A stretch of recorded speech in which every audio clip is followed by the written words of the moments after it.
For anyone who needs to page, right? use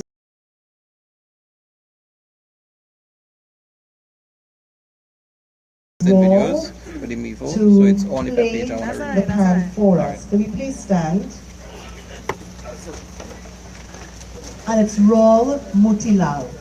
I would love for you all to sing the anthem with us. Thank you. Ready?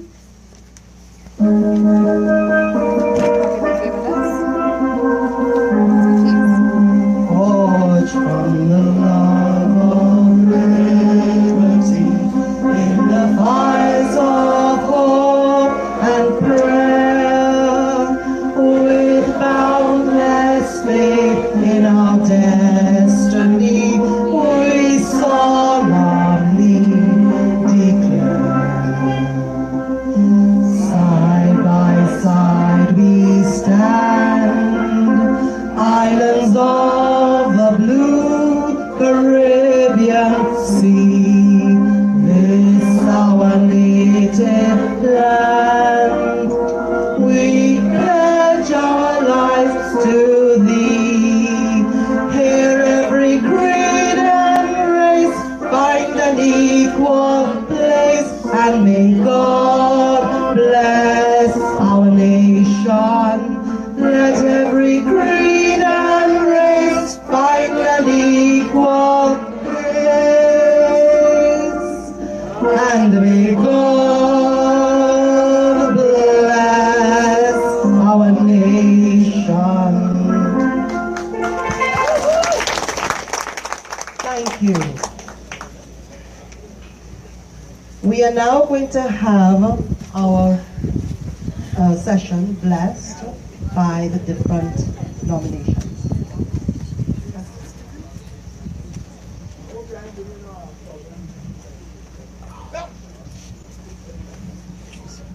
I'm Brother Noble Khan from the Interreligious Organization from the Muslim Faith, giving this information. أعوذ بالله من الشيطان الرجيم بسم الله الرحمن الرحيم الحمد لله رب العالمين والصلاة والسلام على النبيين والمرسلين. All praise is due to God, and peace and blessings be upon all His messengers, those who come in His name, and we here gathered. We invoke His most enlightenment on us here today.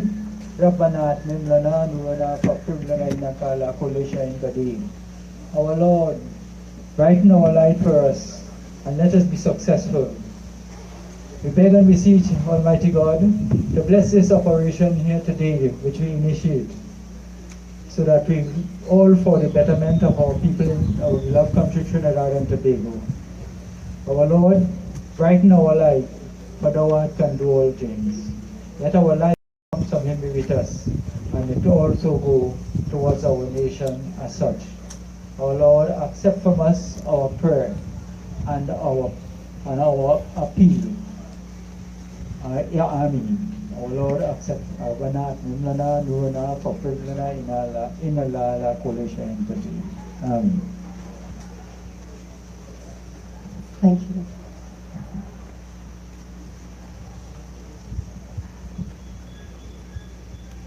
Thank you very much. My name is Phillip Sergio, the Public Relations Officer of the Interreligious Organization.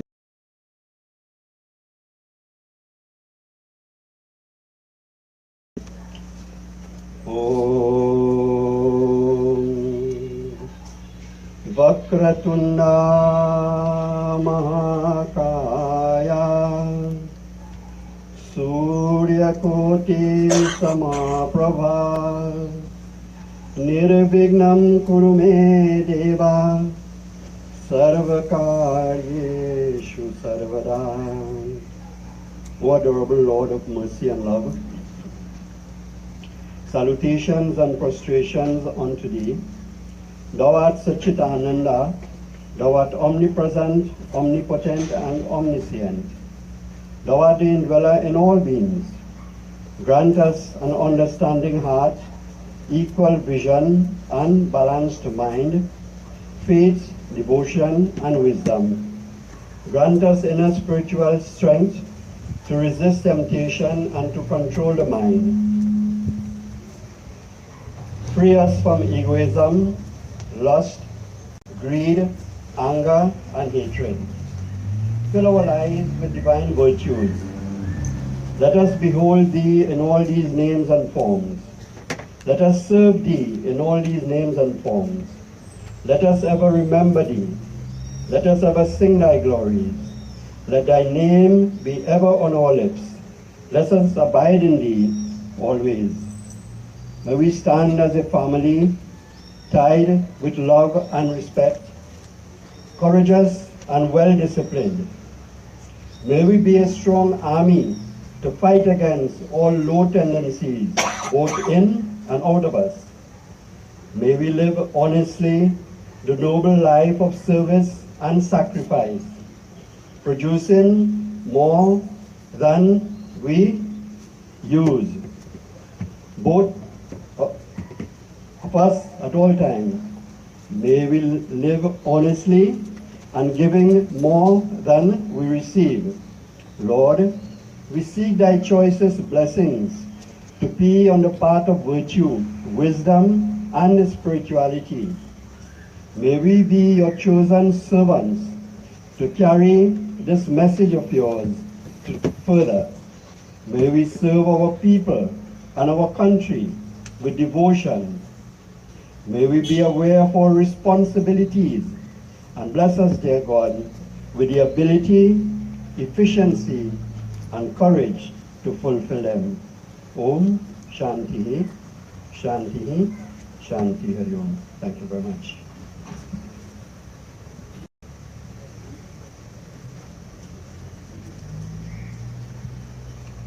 Pleasant good evening.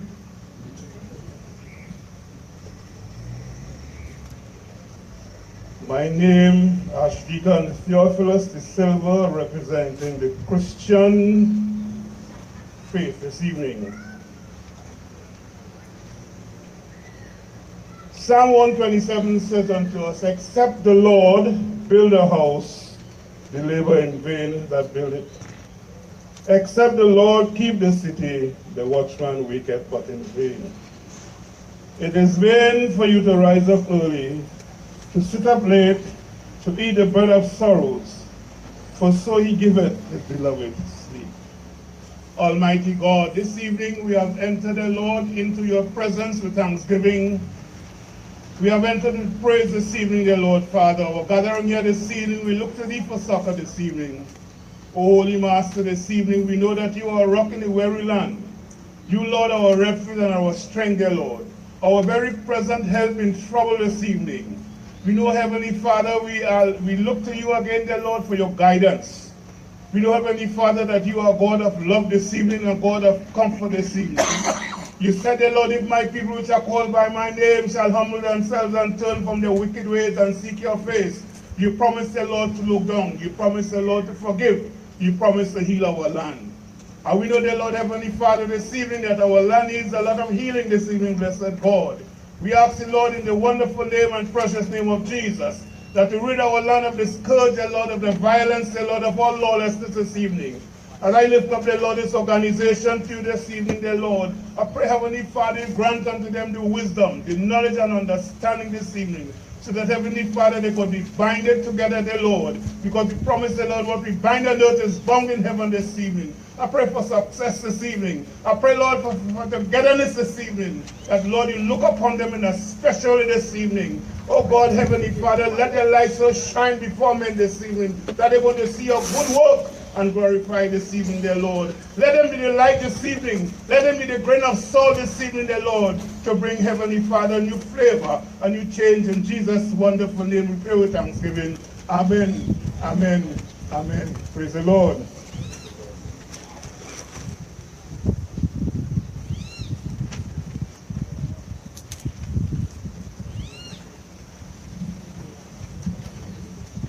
I'm now going to say a prayer, which, for those of you who may know it, I would like you to join me in it.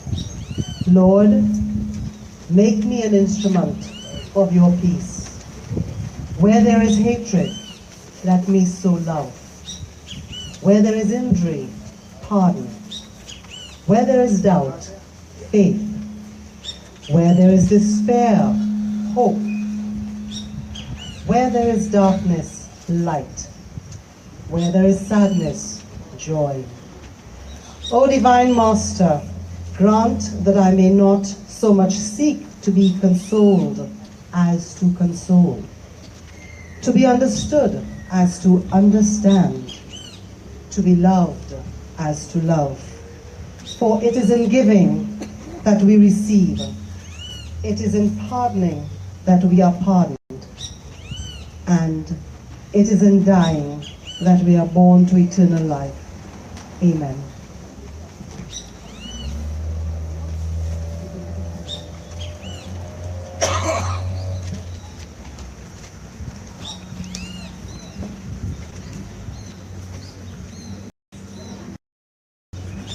One, two.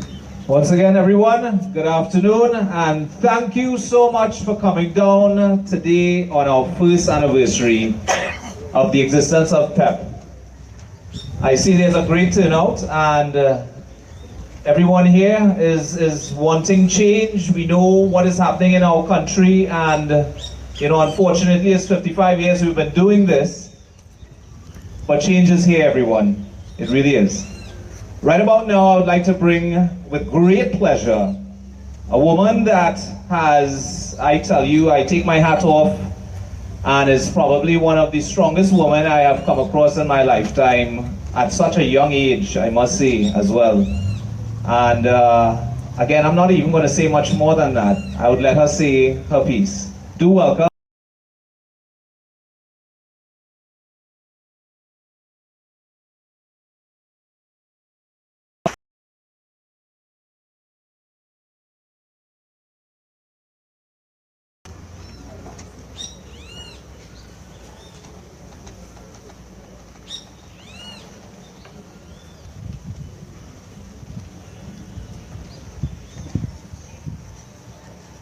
Good afternoon, everybody, and welcome to our one-year anniversary public meeting and rally. Thank you so much for coming.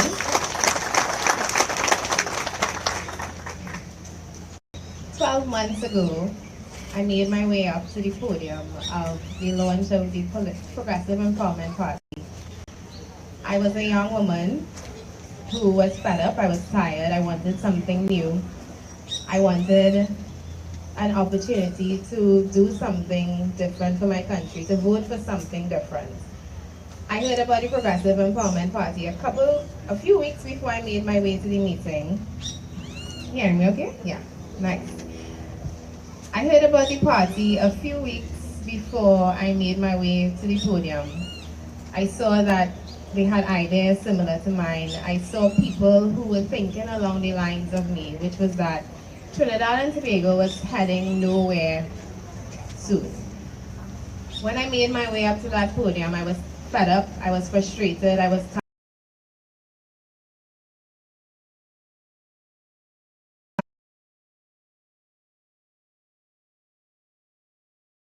Where, as a young woman, seeing all the crime, everything that was happening in the country, I was scared, I was worried, and I was frustrated. When I went up to that podium, I expressed all my frustrations. I said, as a young woman, I had no idea what this country had for me anymore. I didn't want to leave, but staying seemed dismal. It seemed as if I would be resigned to a life of mediocrity, which is what it feels like right now living in Trinidad. Like you have to take what you get because you can't get anything more. I made my speech and I let everyone know that I was tired and I was frustrated and I wanted more. I left the country and I came back. And while I was overseas, Phillip Edward Alexander, wherever he is, he reached out to me because I sent him a message before I left. And he said, I would like you to come on board. Came back, I attended the first protest, which was the first time I did anything political. And something was obviously awakened in me. I had a drive, I had a need, a want to do more. I had a need to do more for my country. I never considered myself political. I never considered myself the chairman of anything.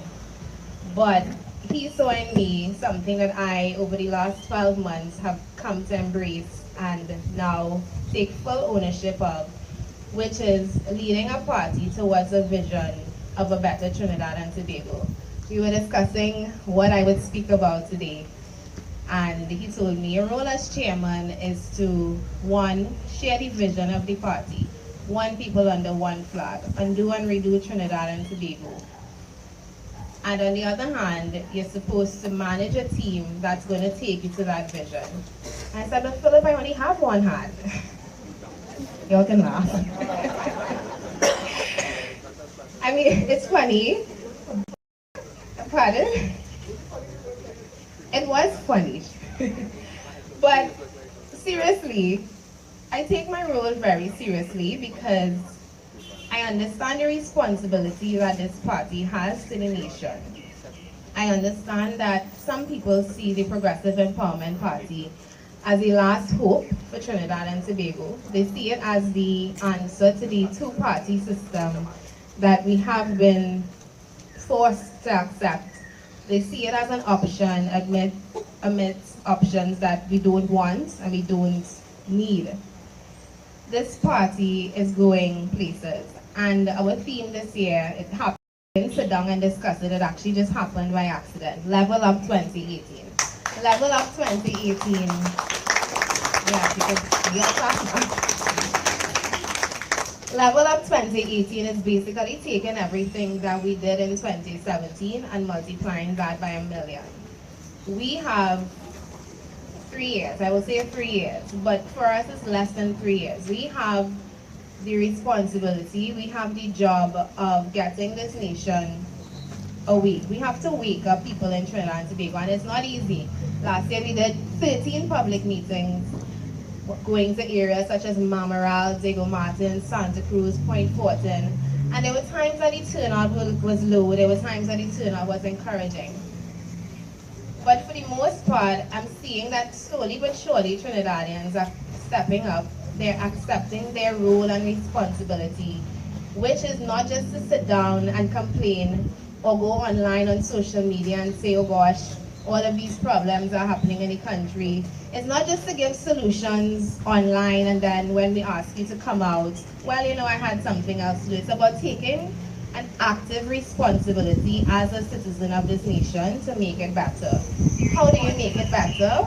I'm not saying that you have to join the party and be the chairman, or you have to join and take up a senior position.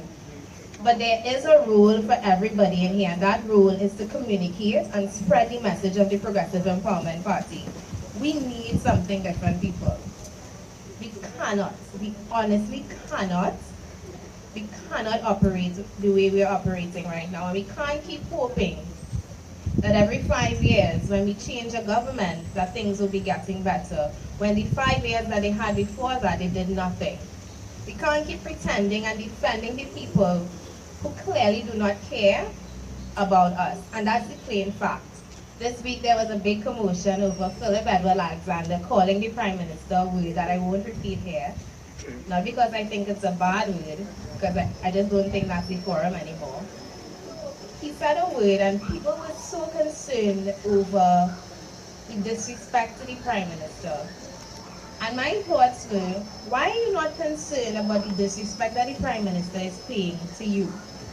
You as a citizen of the third wealthiest nation in the Western Hemisphere, you are being disrespected every single day that you wake up and you have no water in your pipes. You're being disrespected every single day that you pay taxes and you are living in fear. You're being disrespected by a government who's taking your money in a country that is so rich in resources. And what do we have to honestly show for it? We need to stop involving ourselves in the hypocrisy and the bacchanal of who say what and who said what when. And realize that if all of us come together and we say it in theory, but think realistically, if 1.3 million of us can come together under one flag, which is our theme, one people under one flag. That's our slogan. If 1.3 million of us can take that responsibility for our country, imagine how much better off we can be. The PEP, the Progressive Empowerment Party, we're here to ask you guys to stand up with us. We have long been looking for a cause, we've long been looking for something to rally under, and it's this. I do not see any other options for Trinidad and Tobago other than us taking full responsibility. Level Up 2018 is not just about the PEP doing bigger and better things. Level Up 2018 is also about you. It's also about you taking full responsibility for your democracy, full responsibility for your country, and full responsibility for the future and the future of your kids. A lot of us won't be around forever. It's not magic and it's not crazy to think about because they have been exposed to what better feels like. They have been exposed to what a government who cares about their people feels like. And I'm not saying that you need to travel abroad to know what's better, but you know what is better and you know we deserve better. And today, I encourage you all, like I said, to take responsibility for yourselves and for your country. And while PEP is running on the theme Level Up 2018, I encourage you to level up yourselves. Spread the message. Come to meetings. Sign up friends and family because we are doing this, but we need you. We need thousands upon thousands of you to stand with us and behind us. And together, we can make this country a better one. Thank you so much.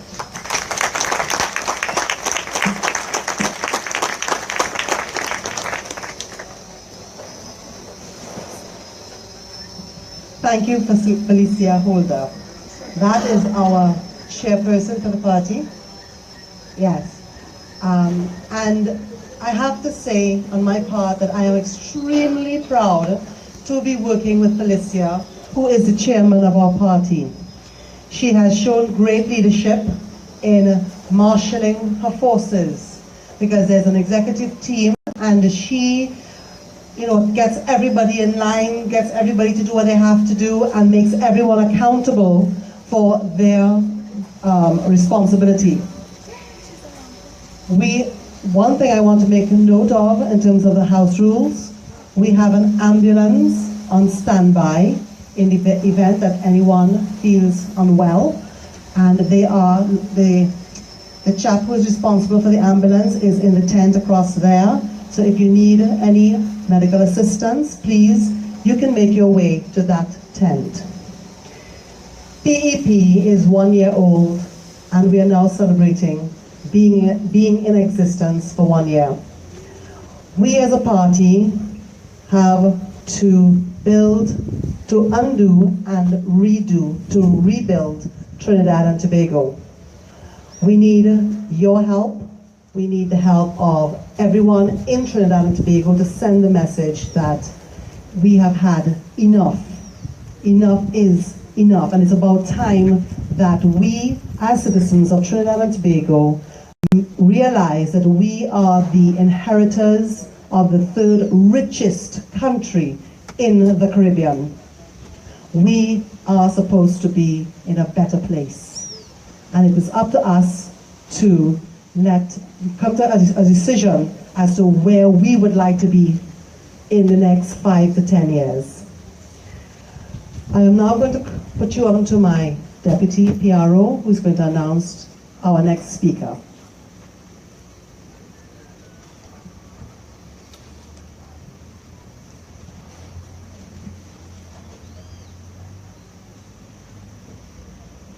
Once again, everyone must give much.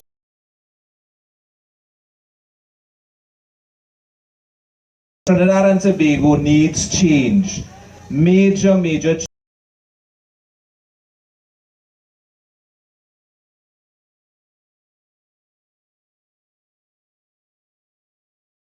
To actually put people in a place that can bring something fresh, new, and a betterment towards the people, but I think that we've seen that has not been the case for 55 years. But we are here to make that change, and for those of you who are not sure, if this party is going to go down the road of the same corruption and bacchanal and madness that, you know, has been going on for the last 55 years. It can't. If it's controlled by the people are not going to allow that. Yes or no? Yes, yes. So the point of the matter is that the people have no control over the country at this point in time, and that's for 55 years. PEP is bringing that power back to the people. There's a lot of proposals, a lot of models that PEP would like.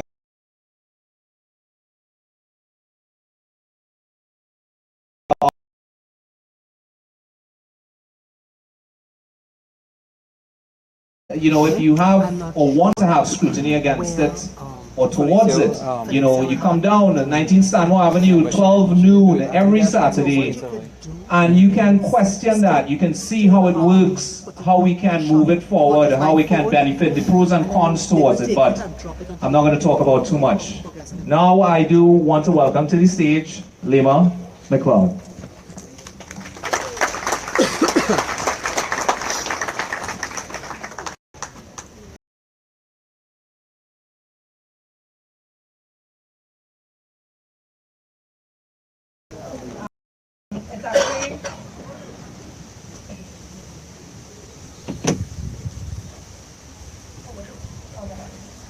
It's actually really happy to see so many people here today.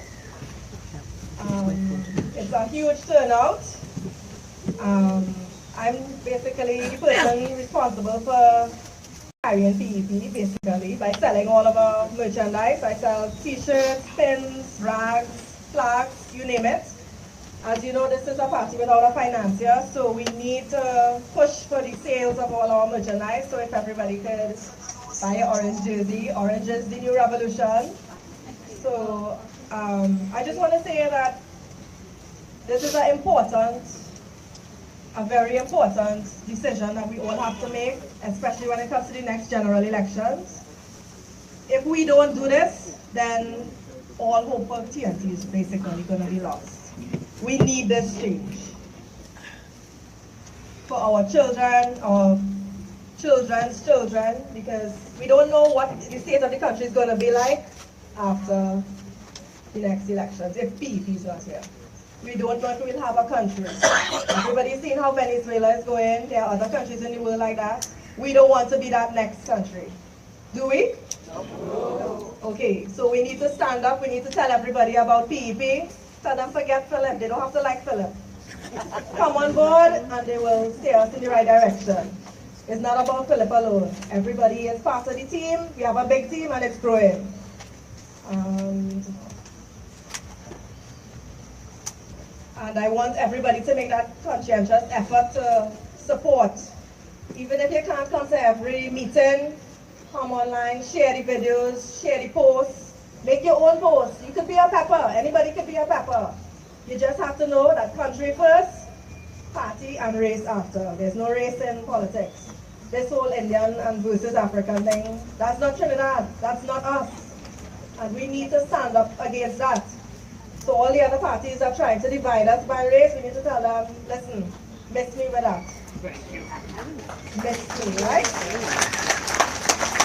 Alright, don't forget I have jerseys and pins, rags on sale. I sell everything. I will sell anything. So you can check us out. Thank you.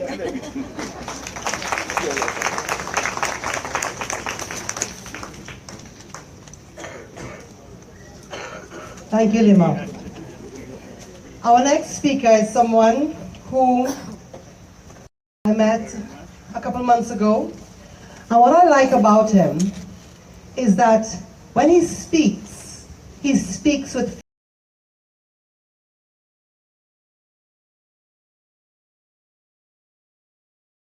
he is going to now come and tell you what he thinks that needs to be done, and he is going to have his facts to back it up.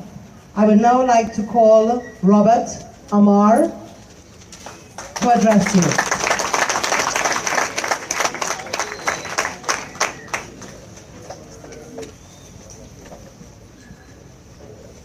A very, very, very, very, very, very good afternoon to all of you. I am surprised at the turnout, I must admit. I see more people here than I anticipated.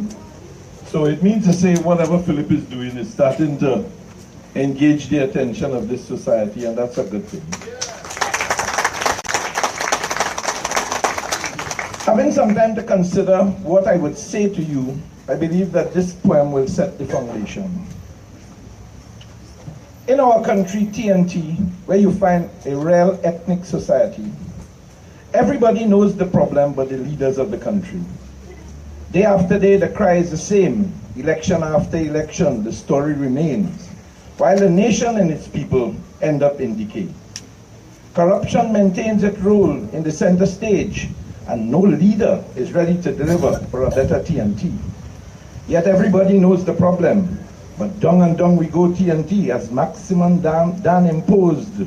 Recently, the city, the treasury could burn down and we jam in still.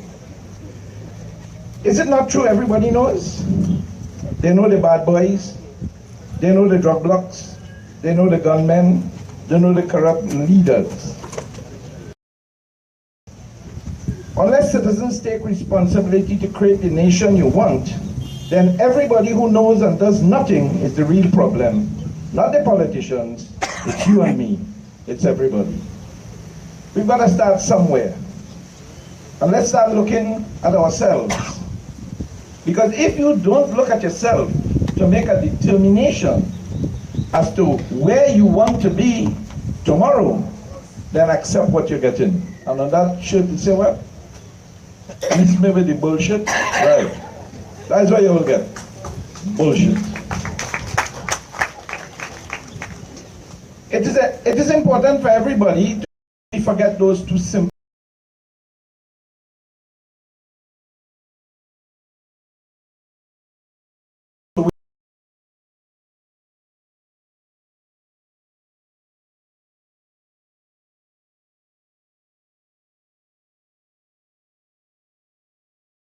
Thankful for the life and grateful that as a people we still have a choice. And that is what this discussion is about this afternoon. Having a choice. Too many times you have no choice. You think the people in Venezuela have a choice? You think the people in Cuba have a choice? You think the people in the Soviet Union have a choice? They have no choice. Whatever they are told, they have to do. Whatever they are instructed, they have to follow. If not, like has happened recently in the Venezuelan political arena, the men themselves get locked up because they have no choice. Do you know that you have choices, or are you taking this for granted?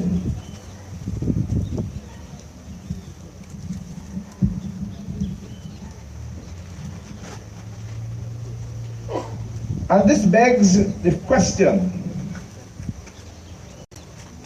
why is it taking so long for the many undecided, who are equal in numbers to the polarized decided, and can cause the political change to speak out in a loud voice?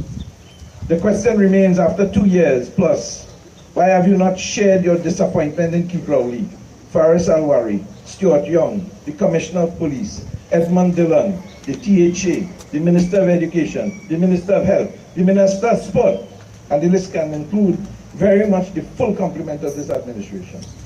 Why haven't you? What are you waiting for? You're waiting for them to pass laws that will stop you from being able to have the rights to speak. And then what do you do then? You riot, and then what we get? Nothing. Anarchy. Destruction of the civil society that we have grown up to accept for the last 55 years. That's what we'll get. The country's population have always focused on the first PM as the point of reference for benchmarking the nation's leadership. So again, why when the PM made his unpopular remarks using the women as the means to make his point, when you consider the bad remarks the population and the leaders made about former PMs, how come he remained silent? And why? How come? Shit kicker. None of you said anything. But we want change, you know. We gotta get real, eh? I am here to tell you, if you don't get real, everything you're dreaming about is only going to be a nightmare. But I know for a fact that the people of Trinidad and Tobago have the ability to make the difference and to make the change and to do the things that will make the society better for all of us. What about that schoolboy that just get damaged in Tobago? How you feel about that? They take a block and hit him in his head. When the little boy in Mayaro get his hand wrung and he complained, what are we waiting for? We're waiting for a child to get murdered in school, and then you, the citizen, will stand up and say, enough is enough? Could be your child. What are you going to do then? Speaking about the crime, this is a useless discussion if the will of the leaders to implement what is required is unknown to them and only talk. No concern or care about putting a dent in the problem. Only excuses. And the latest is using the death of that child in Lavantil as a way to show who right and who wrong.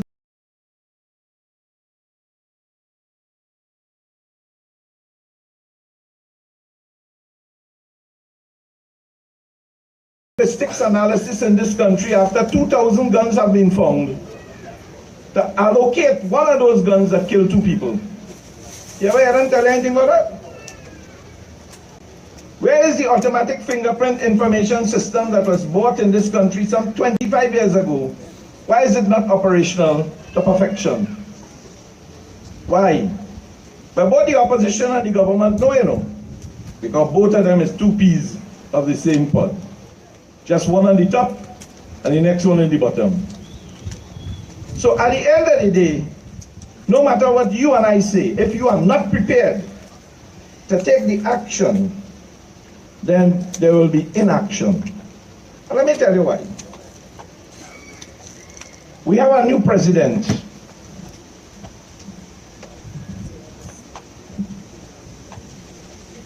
We have a new president.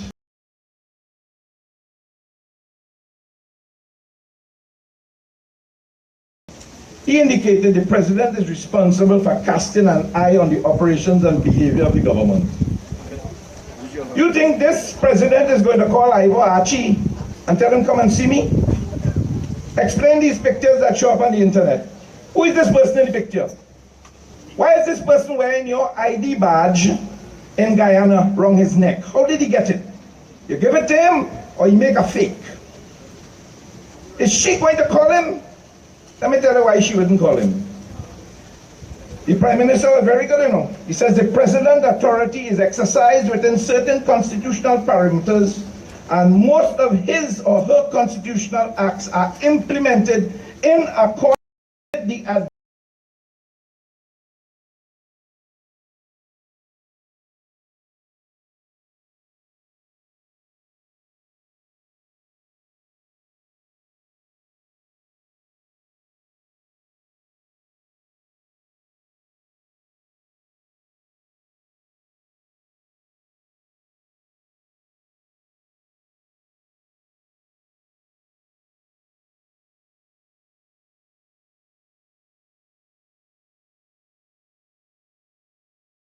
deputy to do it.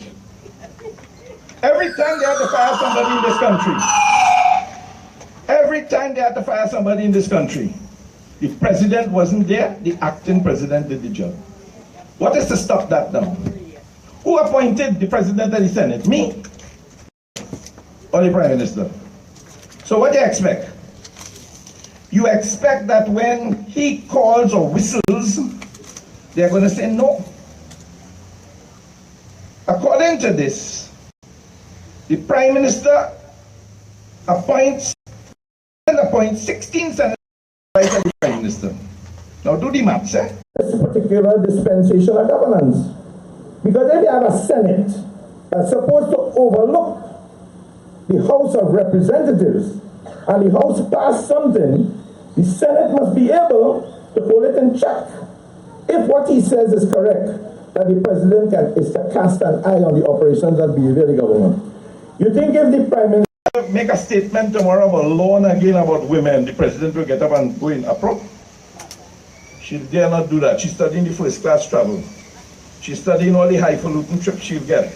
She's studying all the perks and benefits she'll have. And by the way, according to the records, not official, it is said that she left the job in Trinidad. She and Ivor Archie couldn't get along. So you think she could call Ivor Archie tomorrow and say, Ivor, come, I want to see you. You think she can do that? Ivor will tell she, woman, look.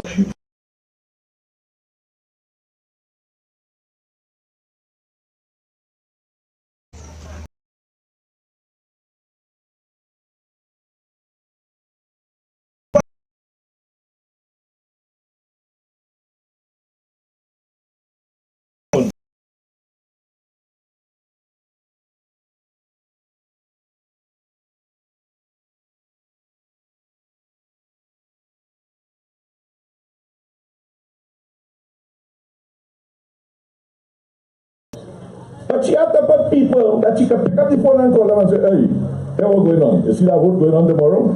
Watch what happened in the American Parliament. Watch what is happening in the American Parliament because of Trump and his behavior. It's not different from what happened in Trinidad and Tobago, but they are more balanced than we are. And they have a democracy that possibly is working. Not the one that I would like, but the Canadian is by far, in my opinion, the best. In a document that was sent out on August 27, 2017 by the PNM, this was the end line. The PNM supports this government in pursuit of their perpetrators of corruption. How much people have the PNM brought to justice since they've been in office? Young boy, sweet boy, fancy boy, Stuart Young, always getting up. He's like a parrot. But let's get on to some serious things. In 2016, the government said, we will re-engineer the criminal justice system. We will provide an efficient and legitimate foundation for crime prevention, law enforcement, and a reduction of repeat offenders.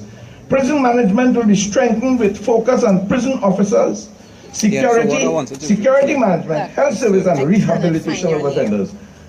After 2016, we're in 2018. There's a picture you can put. This ain't happened yet. Okay. This is just written on paper.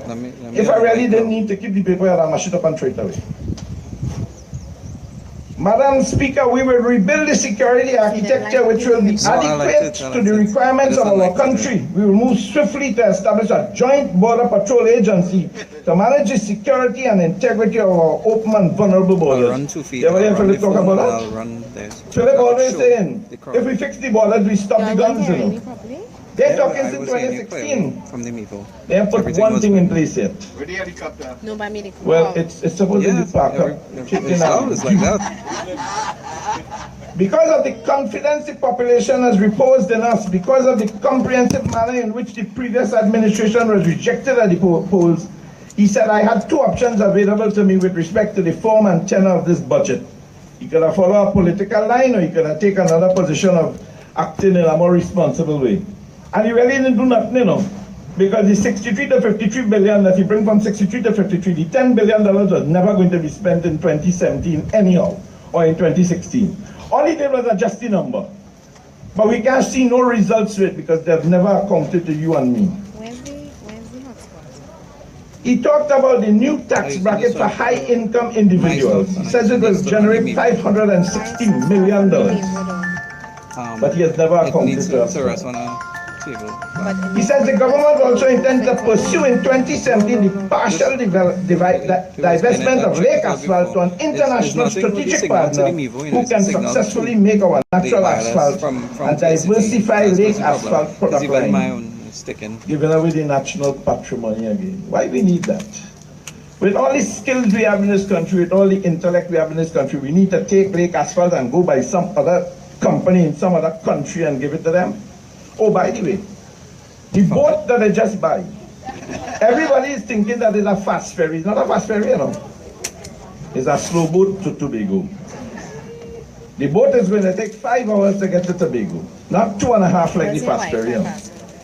And I did my own research. I found similar pictures of a similar boat, and I don't think they built two, that was ordered by another company that couldn't pay for it. TARZ. And they have You wanna go on, man? since purchased it. Here's the worst part. Skynet. 17.5 million. Right? US, US. My research shows that a 2-year-old boat with similar specifications to what they're talking about could have been bought for $7 million. So we could have buy two. We could have buy two. And now it's having some implication that some Hong Kong company is the gopher between the owner of the boat and the purchaser Trinidad and Tobago. So if you look sharp, he buy it for 9 and he sell it for 18. So he make 100% profit on our head. That's the kind of system we like. They talk about entrepreneurial talent grant in 2017. Not one entrepreneur has been brought to the table. Drop it. And I keep going back to He says, notwithstanding, we will keep Tobago safe as we develop a modern security architecture in collaborative THA. How many people get killed in Tobago? Is that safety or is that stupidity? He said, we have signed a custom information sharing agreement with the USA, which languished unattended. You hear them catch anybody with any kind of illicit thing, and up to now we can't hear about the orange juice cocaine. Up to now. And by the way, the $700 million of cocaine they found on the island disappeared from Trinidad. Nobody knows where it goes, not even Jack Warner, you know. And when Jack Warner was National Security Minister, I asked him publicly if he knew what happened with it. Because when you get that, after the case is finished, they're supposed to destroy it. God alone knows what has happened. Here is the best one out of all. As an example, we recently approved $117 million on major equipment to upgrade the intelligence gathering efforts of the police for evidence gathering and law enforcement capabilities. In addition, the following initiatives are in planning or implementation stage. $117 million for major equipment to upgrade the intelligence gathering, but we ain't catch one gang lord yet. Better they take the 117 million and get to the PP. PP might have been able to do something good with the money. They talk about a government savings bond. You ever hear anything about it? They went ahead and they said, Madam Speaker, we are currently engaged in advice decisions with another large foreign direct investment in the establishment of a downstream aluminum product plant. The last one went before the court, they get it kicked out, they reject it. You're coming back with another one? Why? Just like what happened with the highway. $400 million signed with a contract for a man, you take away the contract for Maracas Bay. You're talking bad, you say it's a bubble contract, and you turn around now and you give him a $400 million contract, and he goes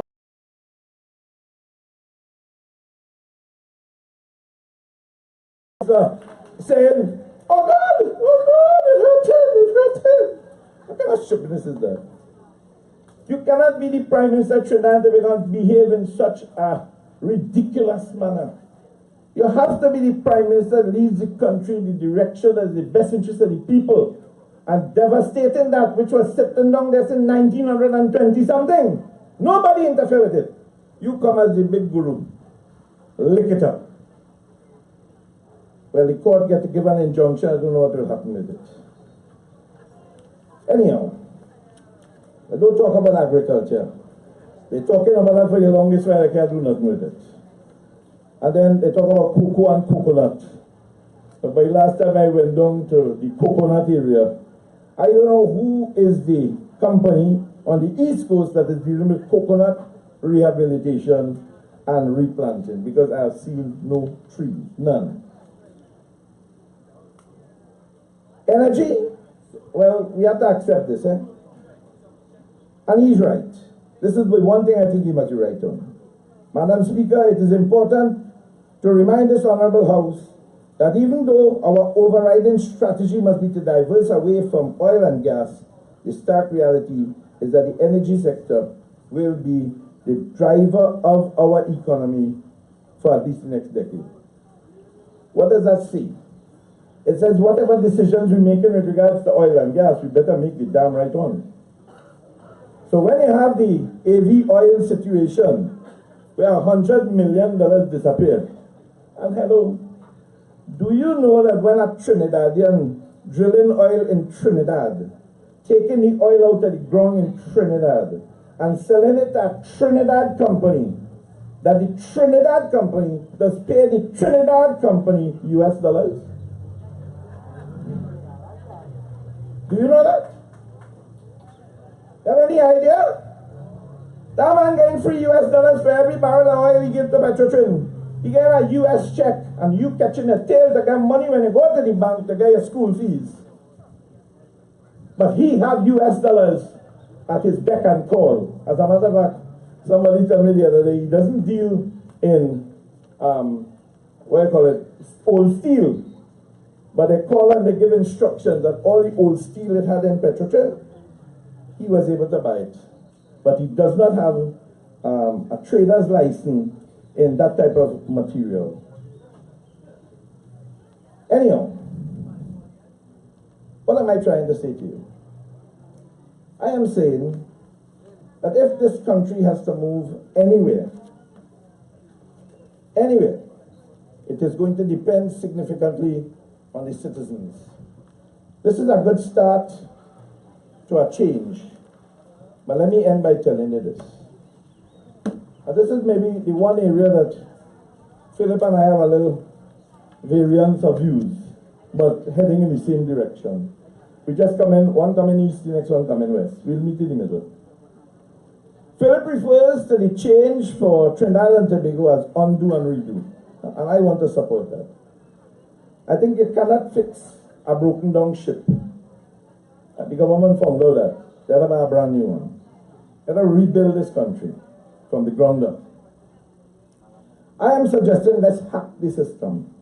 And you know, all of you young people outside don't know what they're talking about, because ever mindful that Keith Rowley hacked the system, you know, when he introduced Emailgate. That was a hack.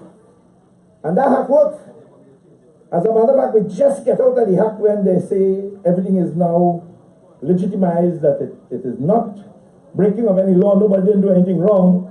The only person that did anything wrong here was Keith Rowley.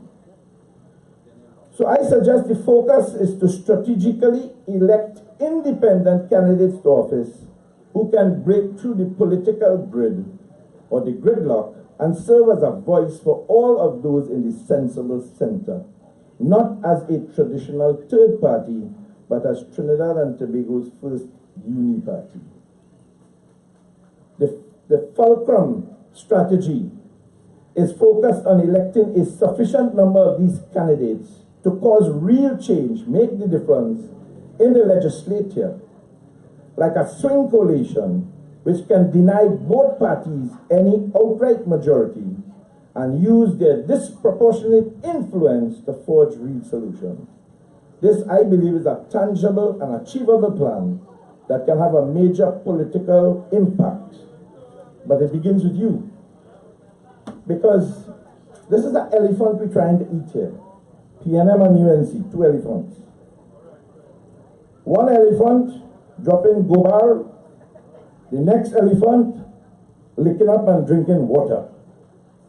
Both things necessary. You need water and you have to pass filth. Because if you don't, you will die. But in order to beat them, you have to remember, they already have an established ground of polarized support that is not going to change unless something unimaginable happens. The greatest team of people come on this platform that the country respects, and everybody say, yeah, we're going with that. Okay? It's no different than a road march. Last year, it was Maximus Dan. This year, he complaining. And I love because you have four other viable people. Last year, he was the only viable person. But this year, he had to deal with Patrice, and he had to deal with Marshall, and he had to deal with a few others, right? So, it's not as easy. And the elections of the future is not going to be as easy. So, Phillip and I have discussed this already. And we have talked about independent candidates. I mean, it has changed. It's evolving. If it works and the place gets 100,000 people, hey, expect an avalanche of change. Because what I see here today, for a one-year-old political organization, significantly means people are listening. I wanted to believe in yourself. I wanted to have the hope that we could change this country to the best country in the world, because we have everything that it needs. We have great people. We have great assets. We have a great culture. We have a great attitude. We have great families. We have great individuals. But we need to bring it together. I am hoping you will energize the leaders or the individuals or the persons who are going to take the responsibility, because your hope is our hope. Your dreams are our dreams.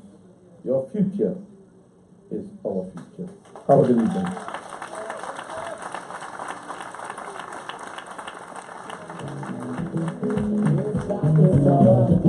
So our people return today more than ever. But in our fight to recover, if ever you feel to surrender, in a one little thing I want you always remember. People make it very proud. Just a little harder. If we just get one more round, we must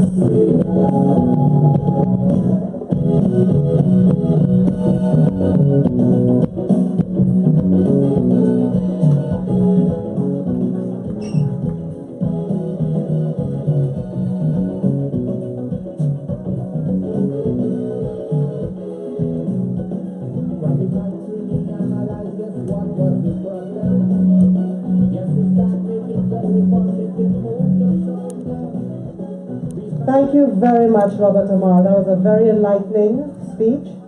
I just want to bring a few things to your attention as well. How many of you are aware of the money that the NLCB situation that was made public a couple months ago? The question is, what has happened to that money? It was from an audit that came out, and there was a big hullabaloo about it, but we have seen no one fired from their jobs or called to account for the millions of dollars that has been spent within the LCB in the last couple of years. The other issue is the National Insurance Board. The National Insurance Board lent money to Siam Discotheque, which is around the Savannah, close to about $41 million. They gave them $4 million to refurbish the discotheque. Then they're saying that they don't know if there's going to be enough money to give people their pension in 2020.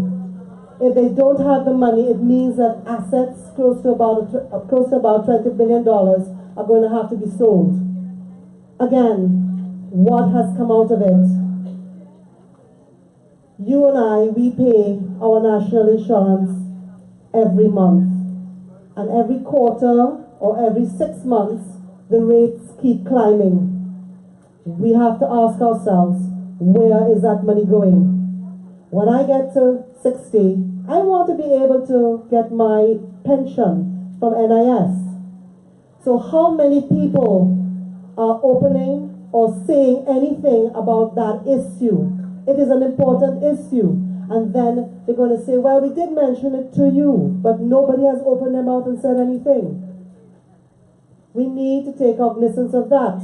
The money that went missing from the THA the other day, who has been arrested? That money belonged to the Virgin Airlines. Close to about $3 million disappeared. Things are going on in the country. We are being told about it, and we do nothing. It is time for us to stand up and say, enough is enough. Somebody has got to account for what is going on. We need to demand justice. We need to say no to corruption. We have been having corruption for the last 55 years.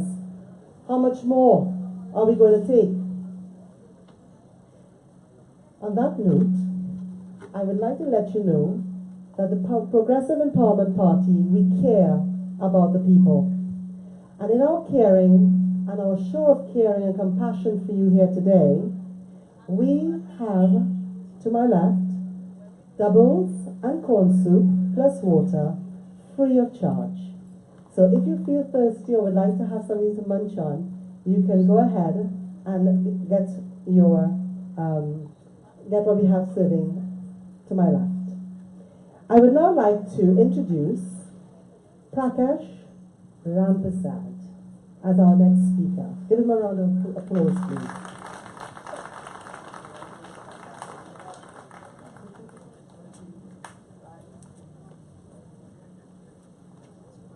Yes, greetings to the PEP family, to you wonderful people on this momentous occasion of celebrating our 1-year anniversary. A party of this stature and this nature with our goals and aspirations is something that is long overdue, that was really needed for quite a long time, and I would dare say from since our independence.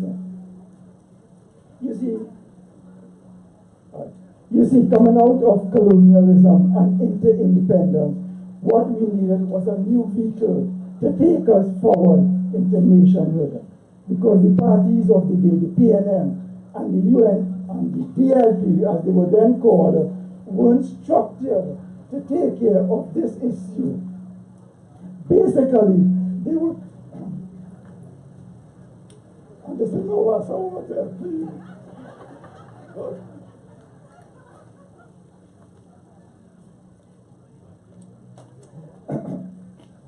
Basically, they were created to seek the welfare of selected interest groups, and this actually put them against each other. And they kept the nation apart, divided along many lines, not least of all which was race and politics. Sometimes I think it's a miracle that we the people could be here living in such harmony in spite of the concerted effort of those parties to keep us apart, to divide us, to rule us, and to suppress the will or the voice of the people. You know something? We hardly have water in the tap, but there's plenty of water in the middle of the road, and there's water in them cannon to shoot down people who try to ask questions and seek answers.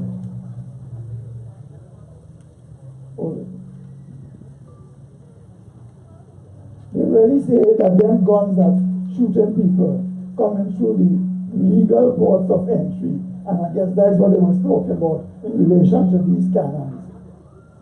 My people, what we really need now, and what we need so most desperately, is a new consciousness, a new effort for this nation to come together as one people to work towards the creation of a fair and just society where every creed and every race will find an equal place, and as one people, one nation, standing side by side under one flag, red, white, and black. Presently, what we have as governance has been a failure, a big time failure, a failure to protect the people, to shelter the people, to educate the people, a failure to feed the people, to provide proper health care for the people. Failure, total failure. It's a failure to manage, it's a failure to utilize and manage the great potential within our natural resources, and more so, a failure to harness the powers and the potential in our human resource. And now, my question to you, are we the people, with all these set of failures, here, there, everywhere, and elsewhere, are we at the doorstep of being a failed nation? Please answer me. Are we there on the doorstep of being a failed nation? Governance has been a failure for too long, far too long. We have tried these two parties time and time again. When it's not them, we try BAM. And when it's not them or BAM, we try BAM. And you know, there's plenty bam bam all over the place. Not just because of carnival, you know. Sometimes we have them in high office. We even tried these two parties, we fixed them up. We tried them as the NAR in 1986, and we tried them as the partnership in 2010. But it's the same story, same khaki pants. And you know how there's a short change with people? Africa is a 3/4 khaki pants, you know, instead of full khaki pants. So people, my presence here is as a result of my search to find a progressive party that would seek the welfare of one and all, not just all for one. And when I say all for one, you know which one I'm talking about, eh? In my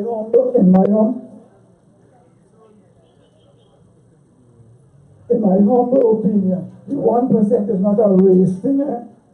The 1% is an issue of class, the ruling class, the power brokers, the movers and shakers. You know, when them people move, we the people that shake and tremble. We just shake we head and ball and ball. Right now, we still balling from the hangover of the Clico affairs. And don't talk about our own version of the Titanic, the unsaleable Titanic. Tobago people balling, we balling. Growing up in Tunapuna, our neighborhood was a mixed one, a real true Potter Callaloo. Very early in life, I come to the realization that we all belong to the same race, the human race.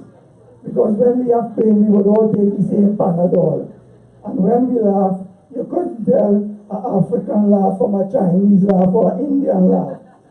So in pain and in pleasure, we are one and the same people. So why the division? Why are we divided along racial lines? Why are we divided along political lines? Why are we divided at all? Please ask yourself, who really benefits from this division? I don't benefit, you don't benefit, we don't benefit, the nation don't benefit. So then, why do we tolerate it? Why do we accept this division? Why do we support it? And why do we vote it? And why do we elect it to high office in this land?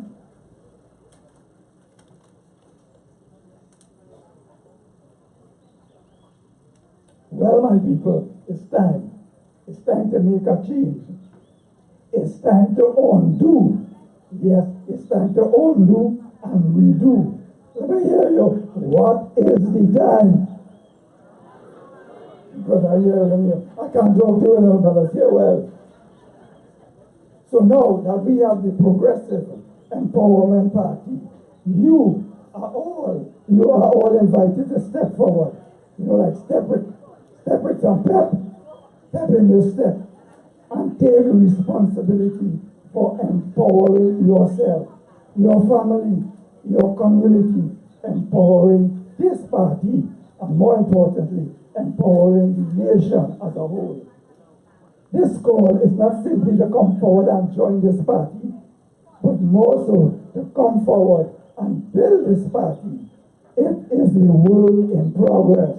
Progress toward a progressive party, a progressive people, and a progressive, productive, and peaceful nation. One people, one nation, under one flag. Let me hear you, red and black.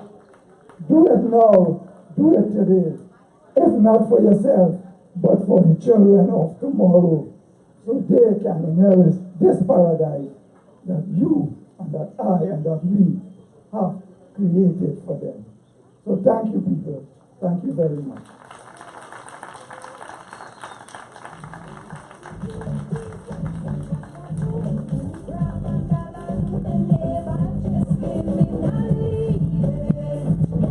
What two? Once again, give it up for Mr. Tunapuna. Most definitely. And again, you know, it's just unbelievable to stand here and see the motion of change, where people have a way of forward thinking, progressive thinking. You know, we've gone through a lot in the last 55 years, our parents, our grandparents, you know, from the day we got independence, you know, we were always hoping for the betterment of our people, because unfortunately, you know, as Africans we came here as slaves, they say as Indians we came here as laborers, but at the end of the day, they came here against their will, truly, and they got to the land and they weren't happy as to the environment that they're in. We were fortunate to get this land with everything a first world country strives for. We have all the natural resources, oil, gas. We have phenomena such as the Nile pool. We have the pitch lake. It's two of them in the world, you know, 2 pitch lakes in the world. And Trinidad have the most robust pitch lake you can find globally. We are smack dab almost on the equator. We are not on the hurricane belt. It's why we don't get storms. Trinidad and Tobago, we have a diamond on this planet. And it's up to us, the people, to allow change to happen. Yes, we want to look at our own, but all of us here are brothers and sisters. We're on the same big stone, you know, the same big stone. Nobody could pretend to be Moses and part the ocean if a tsunami comes, and that's just the bottom line. We have to depend on each other, and we have to look and seek the benefit of each other. We need to be our brother's keeper, and that's what the PEP is about. Bringing change and bringing betterment truly, truly for the people, where you have the accountability you need and the transparency that you deserve. So I want you to give yourselves a round of applause right now for the great support and the motion of change for Trinidad and Tobago and for the generations to come.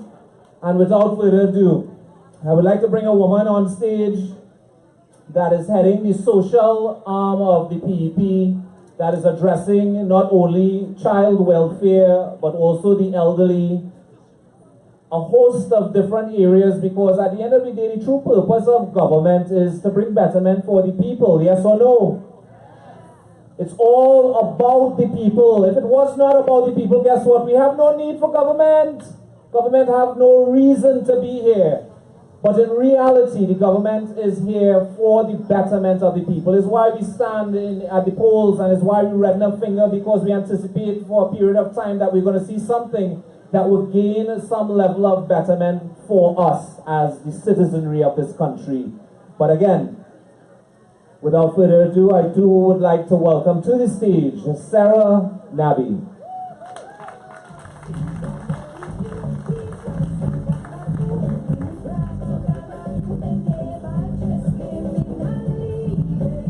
Hi, good enough? Yes.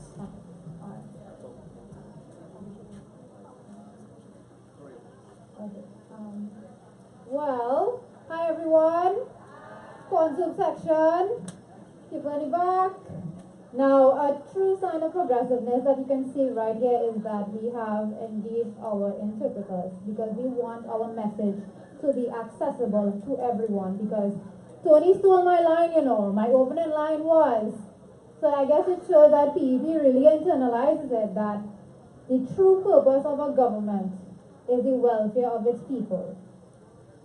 And the fact that you all here, I'm going to take that as a sign that it is a shared connective message with all of us here. And we need to continue sharing our messages with those of us who cannot be here and those of us who are here in spirit and who are here on the live broadcast. So, hi everyone.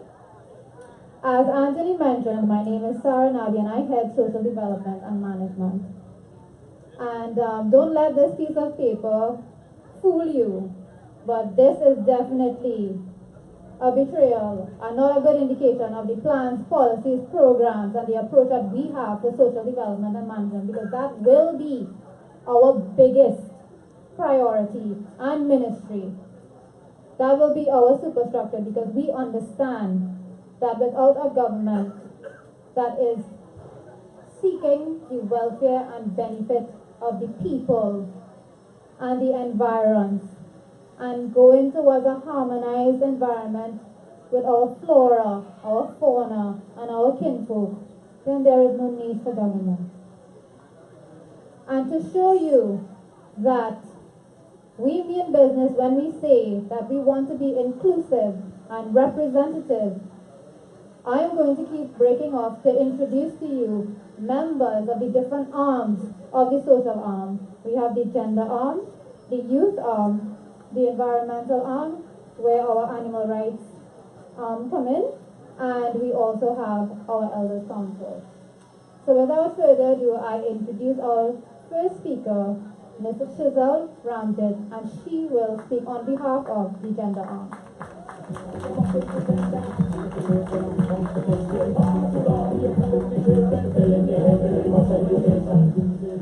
Good afternoon, everyone. Are you all hearing me okay? Okay. Rachel Ramkisoon, Dominic Kunkun, Joshua Andrews, Amy Emily Anamun Todo, Shannon Banfield. You all recognize these names, right? You all remember how they were murdered? Joshua Andrews was a 15-year-old student killed along with a PH taxi driver, burned to death. Amy was a 4-year-old raped, sodomized, and beaten. Shannon Banfield, I don't need to repeat that story because you know that story. Do you know that between the month of December when she was murdered and March of 2017, 13 women were murdered? Samantha Stacey Isaacs, do you remember her name or her story? She was abducted and shot in carnage by her ex-boyfriend, who was the father of her son. He then committed suicide. Has this country done anything to protect her or women like her or even her son? This is why we are here this evening. We are standing before you and you are here with us because this country desperately needs to implement protection for all women, men, and children. On the 11th of January 2018, a 7-year-old Pakistani girl was allegedly abducted, raped, and killed in Pakistan. Do you know what the reaction of the public was? They were outraged. They sparked protests that led to demonstrations. Businessmen closed their businesses to join the demonstration near hospitals, demanding strict action against the perpetrator. They also called out the incompetence of the police and handling child abduction cases in the region. Why have we not therefore been able to shut down this country for the 494 murder toll in 2017 and the 730 average number of reported rape cases? In 2017, out of 52 women murdered, 43 was due to domestic violence. This figure also highlights that therefore 442 men were murdered. How have we allowed this to happen? Trinidadians quickly called for the mayor of Point Fortin to tender his resignation for his insensitive and condescending comments over the murder of Asami. But we forgot to protest to find her killers. We stopped protesting at the supporting decision for the mayor to resign. Why have we stopped using our voices? Marshall Montano, I have to address his outburst. When he tells you in effect, put your hand in the air, that's exactly what you do. When he tells you take a rough wine, that's exactly what you do. So when he tells you to take jail and find a bumper to wine on, what do you think lawless Trinidadians are going to do? We still, however, did not make the decision to boycott Marshall Monday for him failing to understand that he just gave permission to disrespect women and forget about consent. This should have resonated in people's minds. But are we more comfortable making excuses for an adult that should know how influential he can be? We've stayed silent, and as a result of our silence, these are the consequences we face. In 2005, a 9-year-old child was raped. The same man then in 2013 raped a 15-year-old mentally challenged girl who got pregnant. A 5-year-old was raped by an HIV-infected man. The assault happened between December 2006 and January 2008. She got justice in December 2017. She waited 10 years. Ashwani Jagan, 13 years old, left home for school and never returned. She's just one of the thousands of women that has not returned home. Yet there are those that don't believe that there is a human trafficking ring in Trinidad and Tobago that sells women for prostitution. An investigation done by a media house disclosed that women from Venezuela, Colombia, Santo Domingo, and the Dominican Republic are brought here illegally thinking that they would get work as waitresses or secretaries, only to end up being forced into prostitution. It is time for change because this country has seen too much blood.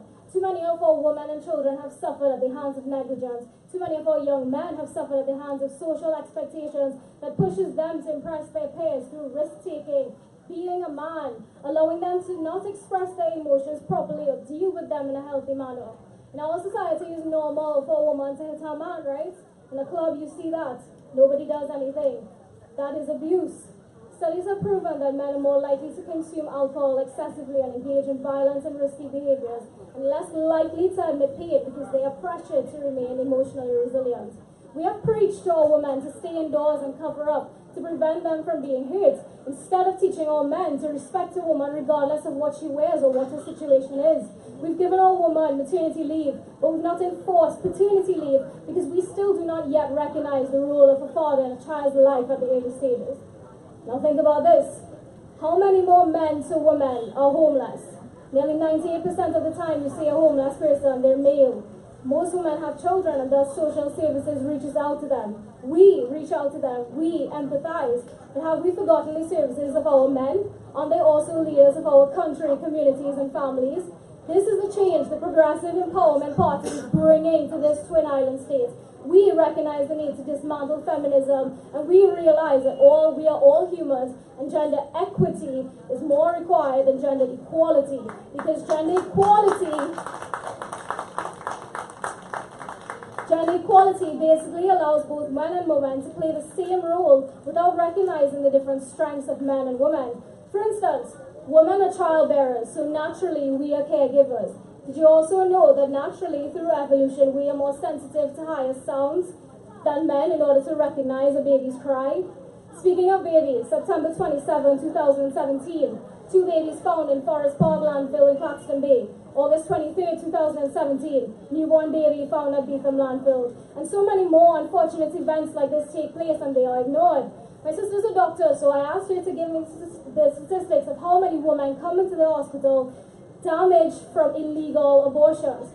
The statistics: 6 out of 10 pregnant women under the age of 18 and 1 to 2% of pregnant women over the age of 18 end up in the hospital due to illegal abortions. But we've avoided discussions on legalizing abortions with proper counseling and family planning before the decision is made, so women have access to safe medical treatment for unwanted pregnancies.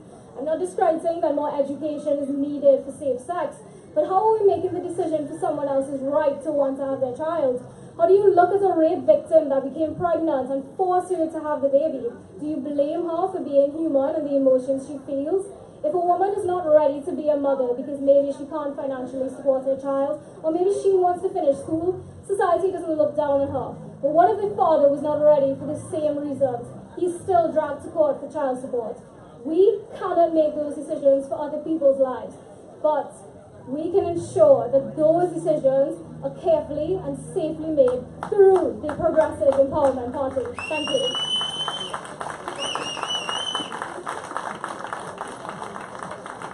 Thank you, Giselle.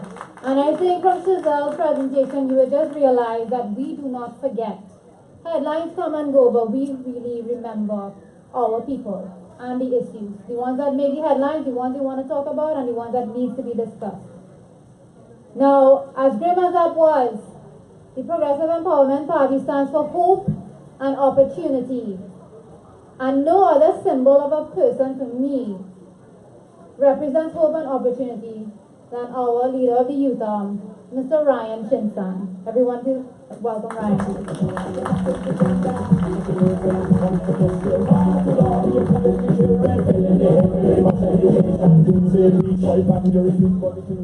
You hear that first line? Far too long, you're fooling the children, filling their head with brainwash education. Do you understand what that means? My name is Ryan Chinsa. I'm a final year student at the University of the West Indies. I'm at the brink of exiting my academic life and entering my life as a working person, as a working adult in Trinidad and Tobago. I have some concerns regarding whether my employment is certain, concerns regarding whether Trinidad and Tobago can use my skills and my talents to better the country, to make Trinidad and Tobago a better place, whether that impact is large or small. But what worries me most of all is Trinidad and Tobago a place where I want to invest my future in? Is Trinidad and Tobago a place where I would want to marry and raise a family and can I watch my daughter and my son and send them to school, knowing that they will come back home in one piece and with proper education? Is Trinidad and Tobago that place right now? This was my concern. 6 months ago, I saw Phillip Edward Alexander on Facebook speaking PEP policy. He was not speaking on race. He was not speaking old talk. He's not playing the blame game. He is speaking policy. Plans and policy that could take Trinidad and Tobago to a better place. And seeing all of this, seeing how a man could stand up and say these things at this point in time in Trinidad and Tobago's history gave me hope. As leader of the youth arm, I want to make sure that the youths are represented in the plans and the policies. I want to make sure that they have a say in everything that we do as a government, as a society, and I want to make sure that they know their power so that they can be empowered and they can show that whatever is done by the Progressive Empowerment Party, by anything in politics that affects them now, will affect them even more on a greater degree in the future.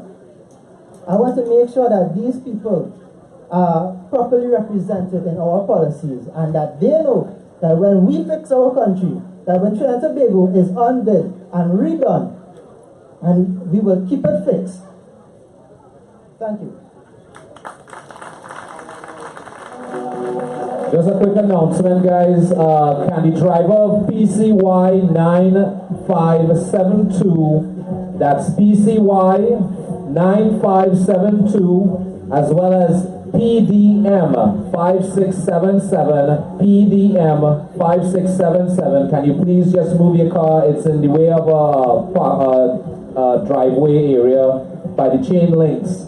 Again, those numbers are PCY 9572, PCY 9572, and PDM 5677.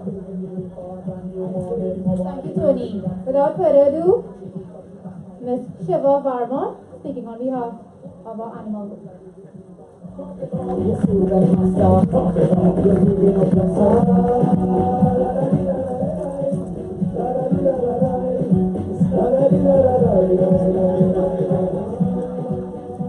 Charles Darwin said, "The love for all living creatures is the most noble attribute of man." But 10 months ago, when this woman approached me, she asked me, "What do I do if I see someone hurting an animal?" I said, "Call the police." She said, "There are no laws in this country to protect an animal that the police can act on." I was shocked. So I approached Phillip. And indeed, we found out what she was saying was true. But that's not right. Something needs to be done. Things have to change. Animal rights are not a gift that we give animals.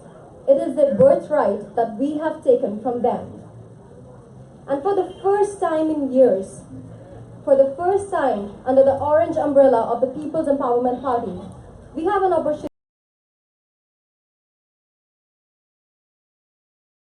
to speak for themselves. Right now, at this very moment, animals are being beaten for entertainment. They are being suffocated on a fishing line, caged for life in a zoo, shocked at a cattle auction, abused at a home, poisoned on the street, and all that while being denied everything that is natural to them. But you can change this. We can change this.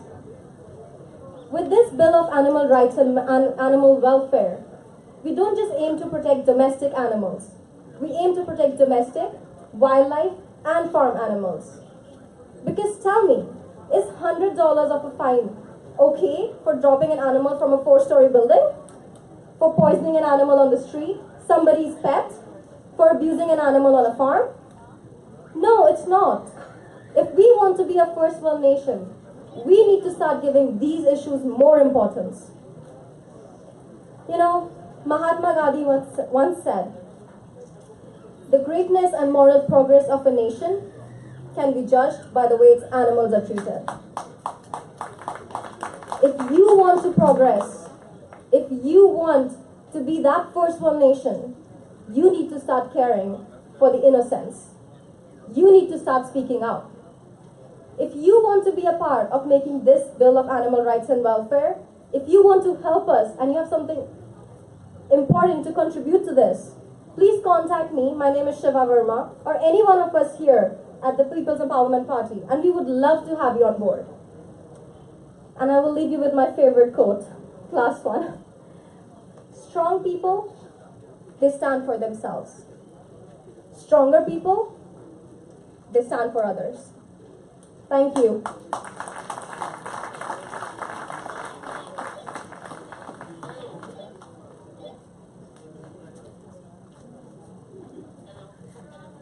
Now, our representative from the Elders Council, Ms. Marina Butt, she told me that she needed help to come up the stairs, but she beat me to it. Right? So here's Ms. Butt without with it. Good afternoon. I'm excited to be here. I hope you all are too. Like Martin Luther King, I have a dream. I am sure you all have the same dream, which is to make Trinidad and Tobago a paradise again. The only way that this can be done, everyone must get into the act. Last Saturday, I attended my first PEP meeting, and hence the reason I'm here today. Being an elderly person, I want to address my concerns of senior citizens. Do we feel safe? No. Are we looked after properly? No. Is our healthcare working properly for us? No. We Chinese are copycats. We copy other countries, their culture, their dress, their music, and unfortunately their violence.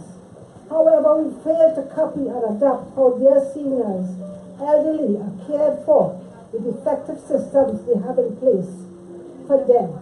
Transport for doctor visits, wheelchair-equipped buses, organizing games in the community centers, or formal government assisted housing. They have daycare for the elderly, where they can be taken to spend the day. These facilities have planned activities. It is in a safe, cared-for environment. They interact with others their age. They feel wanted and cared for, and not forgotten, and of no use to society. If, like me, you are fortunate to live with family and can go places with them, that's great. But what about those who live alone and feel neglected? I can only imagine that would be a terrible feeling. No elderly person. As a matter of fact, no one should have to spend hours in our health care seeking medical attention. This could be fixed. Let our voices be heard. Stand up and say enough is enough. Or do and undo. What are we looking for in the next government? Proper leadership. For our concerns to be addressed. For answers as what is being done or what's not being done. We can have a better lifestyle, better hospitals, better schools, efficient transportation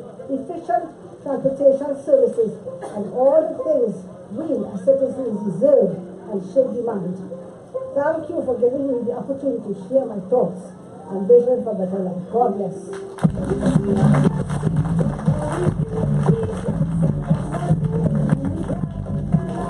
Now, even though I just gave you all a really good looking lineup, don't forget that all of this is leading up to, the man himself, right? But I just want to reiterate that this party is about hope and opportunity. They say that orange is both the color of safety, and it also shows when fire is its hottest. Duh. Fire is used in literature as a symbol to both destroy and cleanse. And that in a nutshell is what we intend to do by undoing, destroying, and redoing, cleansing, and restoring our government. Harmony with people, with trees and plants and life is the most critical thing that a government can work towards. We cannot have a social development ministry that does not even recognize the other sex, the other groups of children, and the other marginalized folk. So thank you very much, and have a good evening, everyone. And we have some entertainment in store for you right now.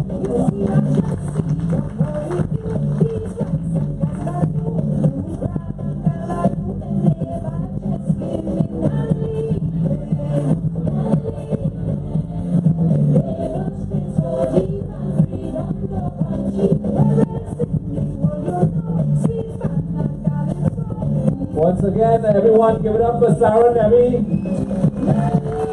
And it's about addressing the social problems of our country. Because at the end of the day, I'll tell you, all the crime that we're dealing with in Trinidad and Tobago stems from social problems. Back in the day, before I had mother's milk on my face, let me tell you, there was a time you could walk down the road and you could not pass an elder without saying good morning or good afternoon. And that's just how it was. You know, there was courtesy. People took the time to understand the other person. You know, it's gone to hell right now. But at the end of the day, we're here. The PEP is here. And again, thanks to Phillip Alexander and his think tank in the creation of this party. 1 year on, and you know, we've had a long road, and you know, we've gotten really, really far, and I'm extremely excited to see the turnout that we've had and the people gravitating towards true change. You know, because it's not a 619, this is real, and this is as real as it can get. So again, right about now, I do want to bring onto the stage a real hype man. He's a next story all by himself, Mr. Mark Cruz. I hope I wasn't trying to be a father there, you know, I ain't trying to change the name. So tell me if I got it right. Mark Rees. You see what I mean?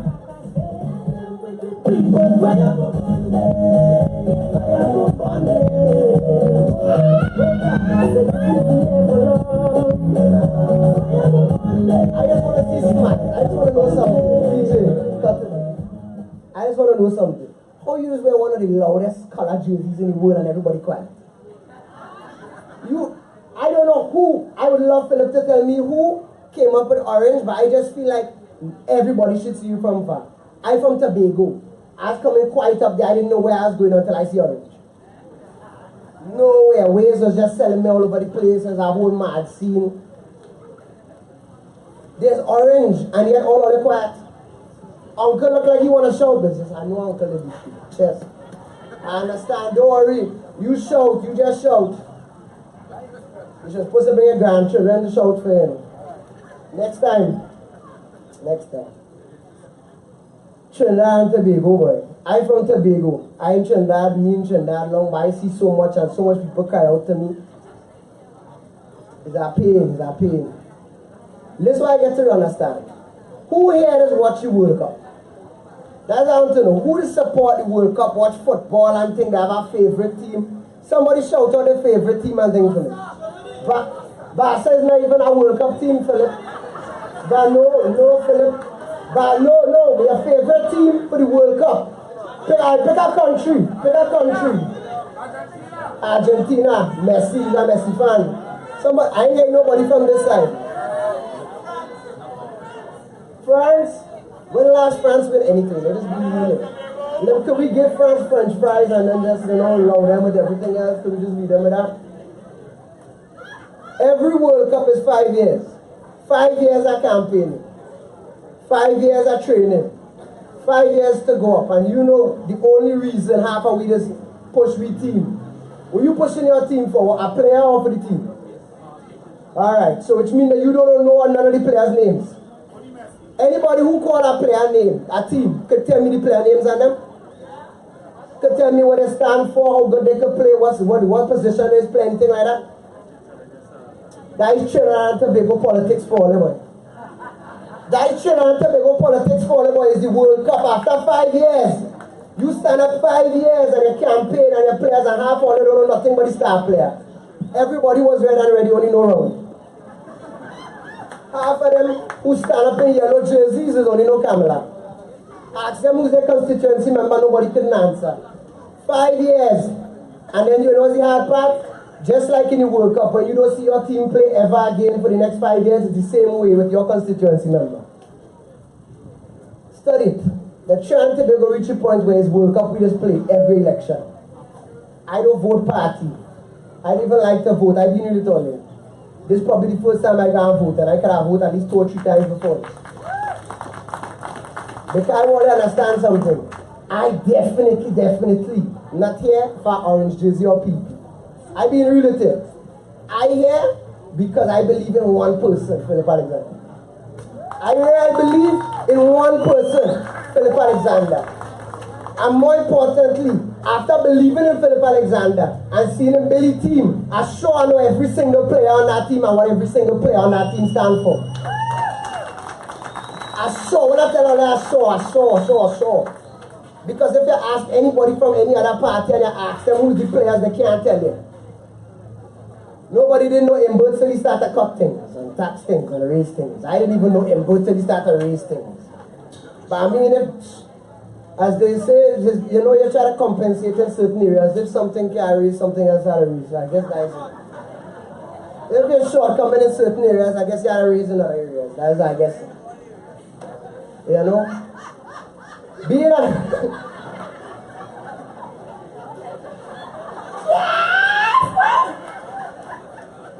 Hey, I don't even know how hard it is for me to be here and do cuss.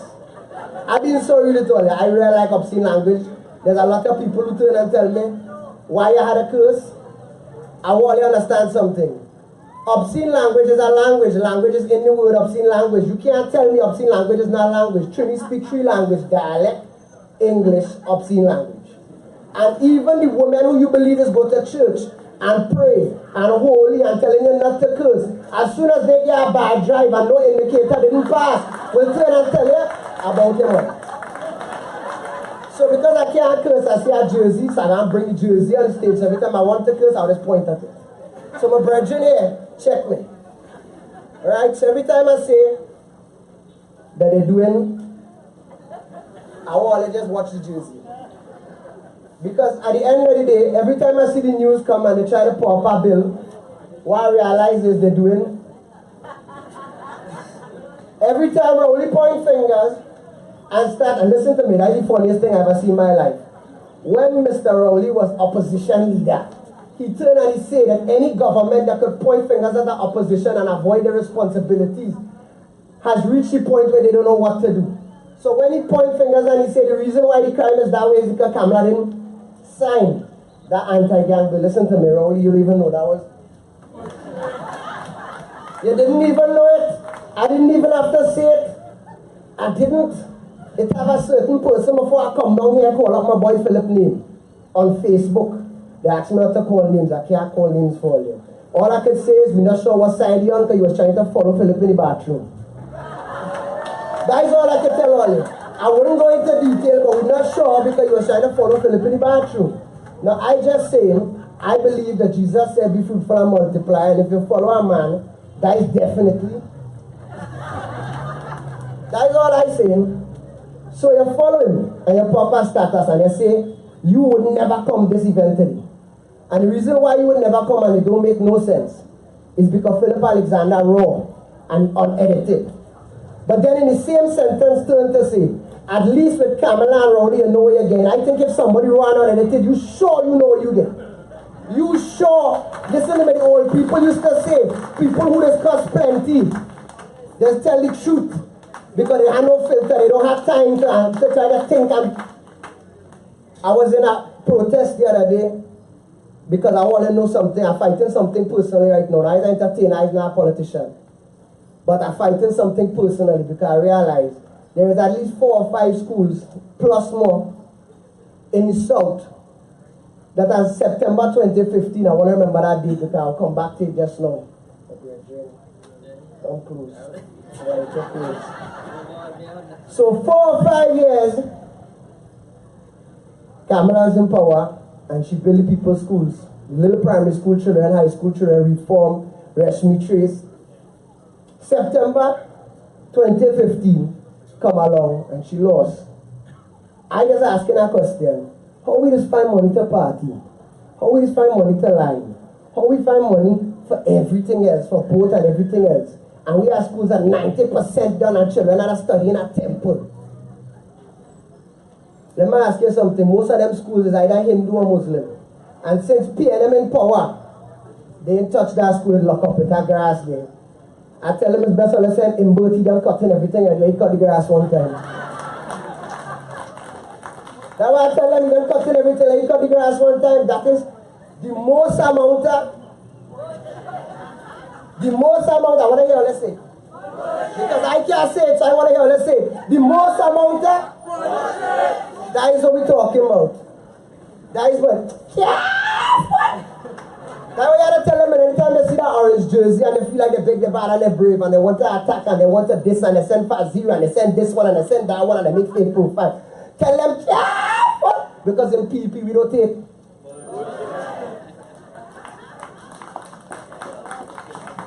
Let me finish off with something quickly. When I come across here, all I wanted to be was an entertainer, a stand-up comedian. I started to talk certain things, and they started to ask me if I was an activist. Then after they asked me if I was an activist, they turn and they start to ask me now if I was a politician. Then after I asked me if I was a politician, they started asking me, the media started asking me if I was a humanitarian. When I get fed up and I finally answer the media on Friday morning, you know, I turn and I tell them, I say I don't need to be an activist, I don't need to be a politician, I don't need to be an entertainer, I don't need to be any of them things. You know why it is? I was a Trinidad and Tobago, I was a citizen of Trinidad and Tobago. I don't need to be an activist, I don't need to have all the power in the world, I just need to stand up for something that makes sense. I just need to stand up for something that makes sense. Because everything that them telling me, and I want to hear from that side too, I realize I ain't nothing by the gate. So I want to see all they say, take my turn this way, I feel like I see the jersey. I feel all they see the jersey.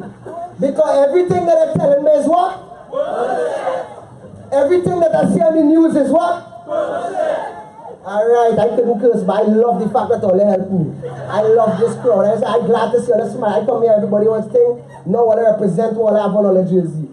PEP. Know what I hold that strength. You understand what I'm saying? Because at the end of the day, nobody here how to be an activist. Nobody here know how to be a politician. Or they still at the power, because at the end of the day, all their finger hold more weight than anything them could do. Because all their finger hold more weight than anything that them could do, boy. They can't do what you think they could do, all their finger hold more weight than them.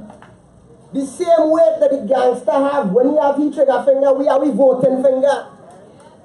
The same weight. The same weight. Every time somebody there, I can't hear all the answer yet. All you doing is pointing fingers. I can't deal with it. But I ain't see him bird since, and I have a shout out to Anthony Garcia. I realize you's Casper the Friendly Ghost. I can't see you at all. All you just do is smile and then disappear. Anybody see, when last time I see Anthony Garcia, I didn't see the man on TV. The last thing I hear, you gonna reform the high school.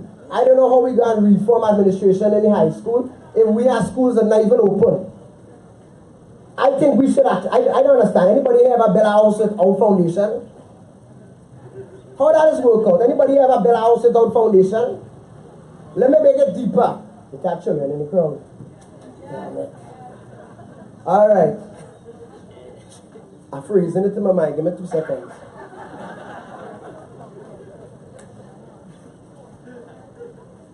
Anyone ever make all the loving darling children without margin? Let's get it on. I just want to never make children without doing it. You can make children and you say, oh, Virgin Mary. Virgin Mary? No? You put in the work? You have more work to go, girl. I just say, that pushing out is be a whole scene. Trust me. Ask around the mother count.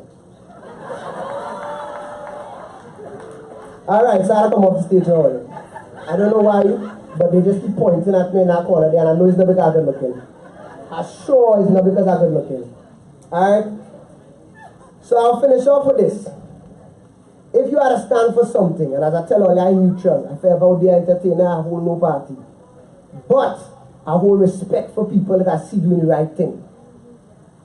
Because if there's one thing I'll always tell my fans, really recognize real. And you see me, I will always stand against you. And I will attack you. And I will do everything in my power to make you disappear. Anytime. And I don't care what party. is anytime you're on. Say that again, let's off, man. What we don't want?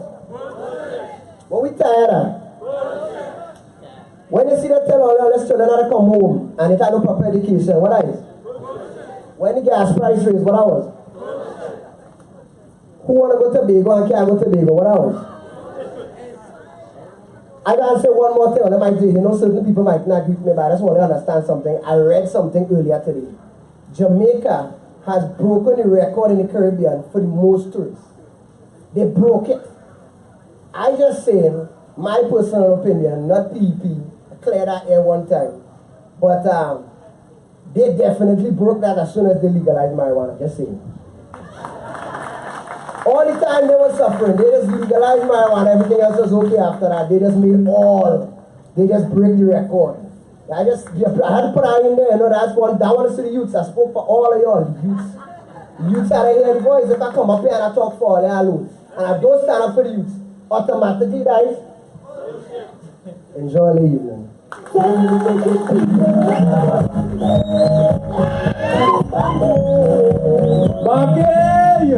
Give it up, people, for Mr. Mark.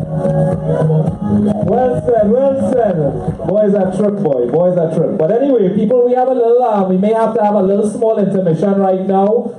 Unfortunately, driver of PBL 1455, PBL 1455, you need to move your vehicle, as well as anyone who is parked on the southern side of the road going down.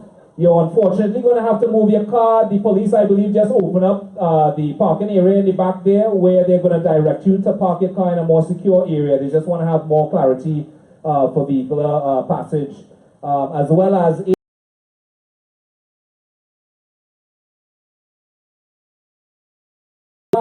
PBL 1455. Please move your vehicles as fast as possible, as well as the people who are parked on the southern side of the road, which is on, if you're facing westbound, it's on the left-hand side. If you can please move your vehicle, the police is going to direct you as to exactly where to park. It's right in the area right behind us right here.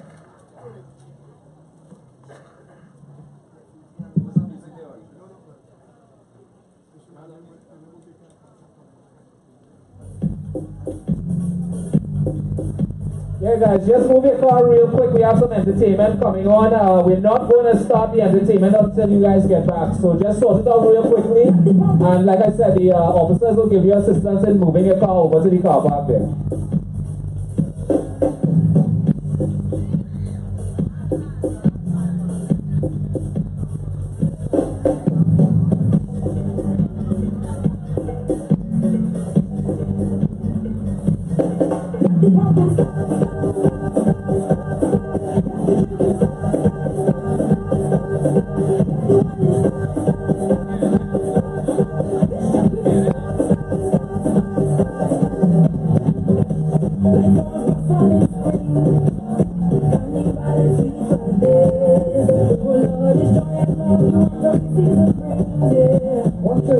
One, two. All right. So let's just say, because I want to tell my partner Mark, you line them up for me. We have some things to go on this stage still. Hurry up and move your car and come back, because real fire to start now. So move your car quick and come back. The party now starts.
Thank you.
Attention everyone, this was left on top of car PCU 1462. Felicia, 1462. PCU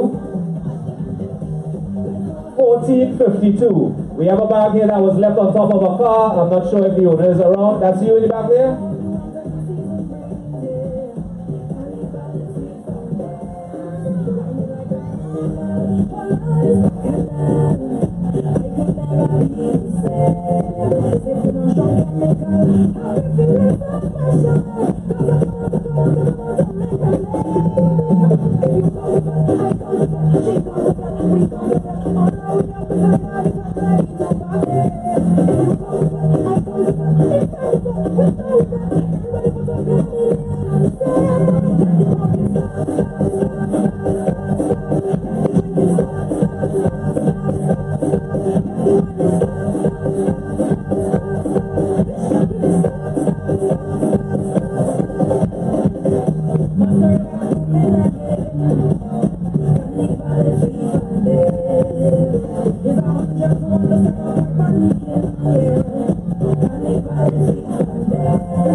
TDJ 8387, can you please move your vehicle? TDJ 8387, as well as there's a black Laurel that's parked in front by the bandstand there. Also, that car may need to move as well, guys. Just give us a couple minutes. We're going to have some entertainment coming on here for you. Just reloading the system.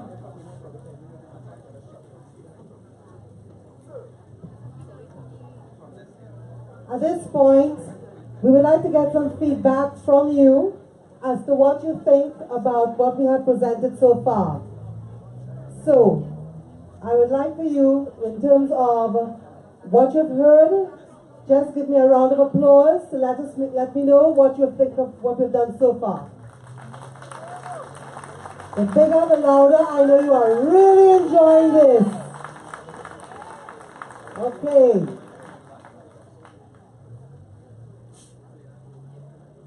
And I hope that you're going to stay for the rest of the entertainment this evening, because we really have a few more good entertainers for you, as well as we have some speakers who are going to be speaking on security, housing, sports, and you're also going to hear from one of the founding members of the PEP party, and also the last and foremost speaker will be the man we are all waiting to hear from, and that is Phillip Edward Alexander.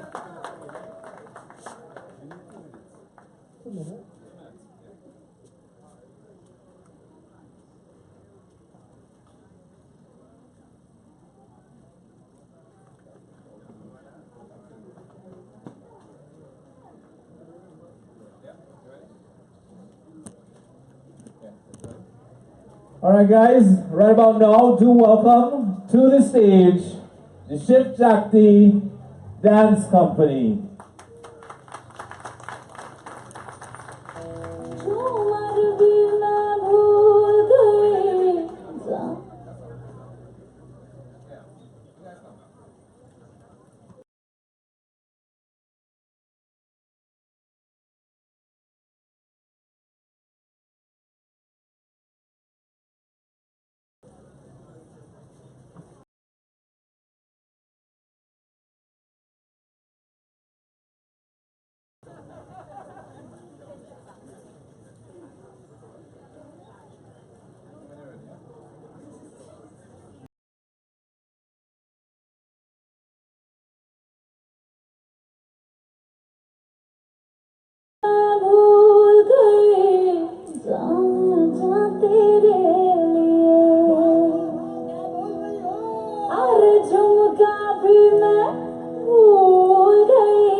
y'all ready for this?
Would you believe that I grew up on Indian movies? Many years ago, many moons ago, my dad used to check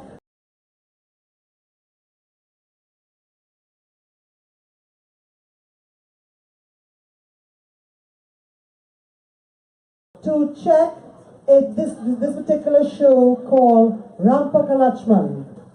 And by the time he finished that project, we were singing songs from that movie. And we loved every minute of that movie. But right now, we are going to be talking about national security. I have Mr. Blaze here who's going to be talking on that topic, and we need to start paying attention. Too many things are going on where national security issues are being left on the wayside. Millions of dollars are being provided to the national security, and what do we get for it? We don't see anything happening. So right now, I'm going to introduce or ask Mr. Blaze to come on stage to give you his thoughts on national security. Give him a round of applause, please.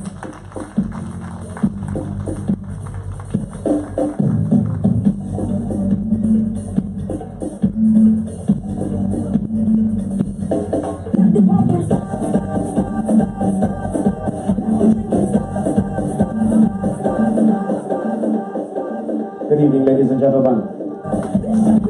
My name is Richard Blaze, and I have been asked by the PEP, who I now consider a family,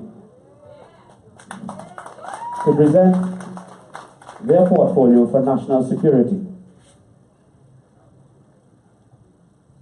I want to start this evening by asking you all to indulge me. By a show of hands, how many of us here today have been a victim of crime? In any way, directly or indirectly. And that's the topic I want to have with you this evening. I don't want to ill-speak anyone. I don't want to call names. Well, most of us don't want to call names. I want to take you down a road of where we used to be, where we are today, and what we need to do to get back to where we were once upon a time in this lovely land called Trinidad and Tobago. And I want to explain to you how PEP's National Security Plan will contribute to get us to that place.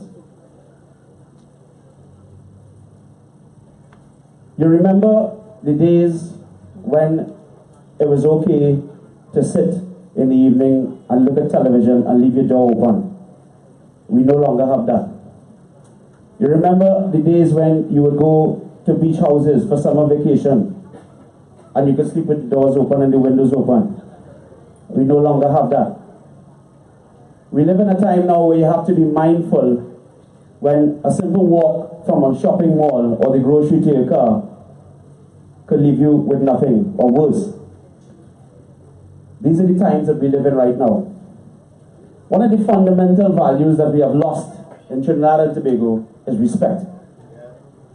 You remember a time when you would only see a man urinating on the road, on the side of the road was Carnival Monday and Tuesday? Now it's a way of life. I live in Port of Spain. You see them stop on our Peter Avenue, they just come out and that's it.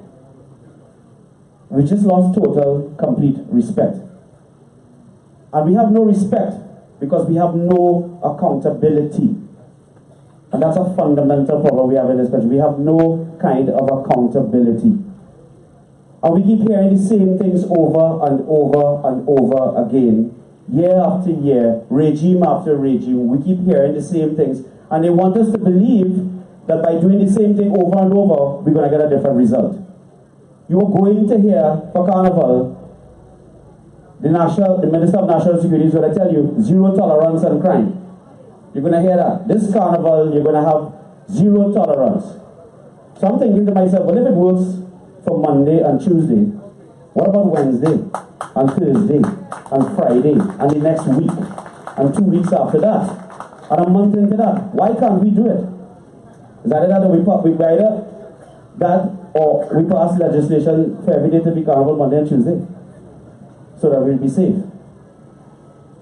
What we need to do is to get serious where national security is, because it's a serious business. We live in a very violent society right now, and I think we'll all agree on that. A very, very violent society. And what is fueling that violence is illegal drugs, illegal guns, and human trafficking. And the simple thing is if we can cut off the flow, the fuel that is fueling the violence, if we can cut off that factor, it'll die. If the human body is starved of oxygen, you will die. If cancer cells are starved of sugar, the cell dies. So how do we go about cutting off that supply? It's about border protection. As Twin Islands, we are surrounded by water. So what the first thing we need to do is to look at erecting a virtual maritime wall. We need to be able to detect anything that is approaching our borders. And we can do that by the existing radar system that there is here. It is one of the most advanced in the world. It can detect a rubber dinghy 60 to 70 miles outside of our borders, right around Trinidad and Tobago. So the first thing you want to be able to do is to be able to detect it. By implementing a system of barges and platforms strategically positioned on our coast, east, north, coastlines strategically positioned, that will be manned by the Defense Force, Coast Guard personnel, in conjunction with foreign entities, because we have to turn to the masters, the people who have perfected this, to get guidance and training from. You then put yourself in a position where you can effectively respond to any potential threat coming in. So if you lock off anything that can come in unless you say, what are you going to do? They have to come from somewhere. They're not coming from the sky. They're not coming from under the ground. They're coming from the sea, and we know that. But you ask yourself, why is nothing being done about that? But I'm telling you, because of the PEP's policies and procedures that they use to formulate everything, once you follow those policies and procedures, you find yourself getting results. So when you put a stranglehold on guns and narcotics coming into the country, and you put that stranglehold on human trafficking, you starve that element. The next step you need to do is a complete rebooting and redesign of our protective services from all aspects, not only the police. You have the military, you have Coast Guard, you have correctional facilities, immigration, customs. Again, we know that there is a corrupt element in our protective services. We're not unique, but we have it bad, and we come here to talk about Trinidad and Tobago. So with the intervention of foreign entities or foreign allies, with the assistance of DEA, FBI, all of whom we have access to come in here and assist us to flush out that element. So that will enable the good and law-abiding law enforcement agents who really want to come and serve, who really want to serve you. But you need to flush out that element. Because if you don't do that, you're wasting time. You have to flush them out. You need to look at rebooting how we prepare and how we select persons to come into protective services. Psychometric evaluations, polygraph testing. We need to change the whole brand of these things they call policing. One of the most effective methods used in the most advanced countries around the world is community policing. Police officers walk in your community, patrolling your communities day in, day out. Can you imagine what it would be like to have you in your yard, cleaning your car? Two nice things could happen to you. Your neighbor could pull up with that beastly cold beer, or a police officer patrolling could come up and address you by your first name. In the Iraqi war, the most amount of intelligence was gathered from walking the streets. You gain people's confidence, and that's how you get information. People feel comfortable to share with you what's really going on in the community. When you to effectively deal, just as how they said that part of the PEP's plan for healthcare is to establish healthcare facilities in each of the 41 constituencies. So they say it's not going to work. Why? Because it's simply that it's different. But we're doing the same thing over and over and over. So you have a manufacturing firm that's losing production because people are coming to work late. What are you going to do? Talk to maintenance? Doesn't make sense. Tackle your problem head on, and you know what your problem is in every constituency by doing individual risk analysis so that we know what type of plan is needed for that constituency. And eventually it all comes together. You attack the direct problems head on. And that's how you achieve the results in that area.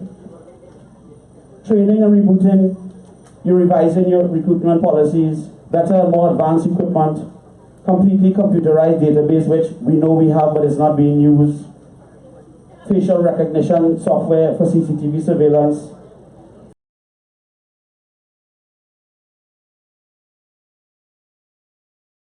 to all aspects.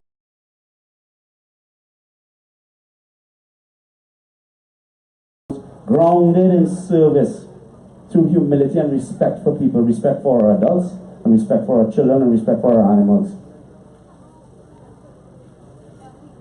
Looking out at this, we want to also examine how do we create employment, downstream employment, through every activity that we engage in. We want to get back to a place where once upon a time when children want to say, I want to be a police officer. Anybody remember that? I want to be a fireman. We need to get back to that. But how do we attract young people to come into policing? By introduction of technology. Technology runs the world and it is attractive to young brains. It stimulates them. So you want to introduce technology, very advanced technology, to help and develop, to progress the Trinidad and Tobago Police Service and other arms of the protective agencies. In rebranding the police service, you want to do everything from changing the design of the uniforms to how they feel, to issue police officers with full duty belts. In this country, in this environment that we have now, you have police officers that are graduating that don't carry a duty belt. You're sending people in a gun battle with a broomstick. That does not make sense. And when they do have to equip a duty belt, they have to do it themselves. That does not make sense. By equipping our police officers, you establish a sense of confidence in them and their ability to effectively deal.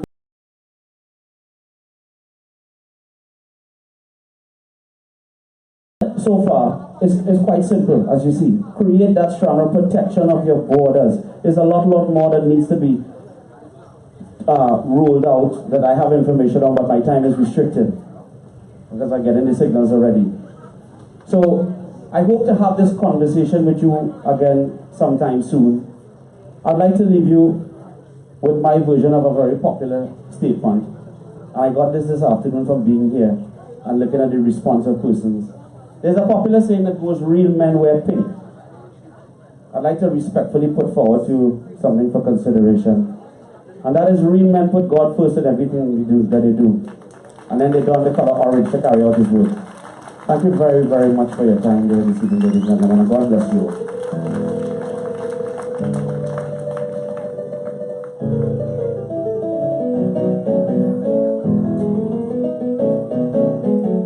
Let's hear it again for Richard Blaze.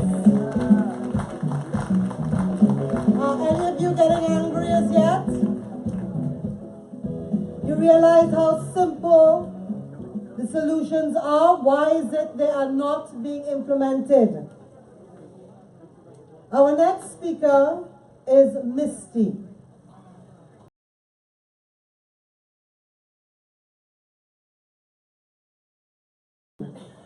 And what the PEP's policies and plans are going to be for housing. Misty? A round of applause. So our people need us today more than ever. But in our fight to recover. Thank you, Janice. Good afternoon, Trinidad and Tobago. We have just heard what the crime plan is. We go into housing because we believe that when people have a stake in their community, they will want to keep their communities crime-free and family-oriented.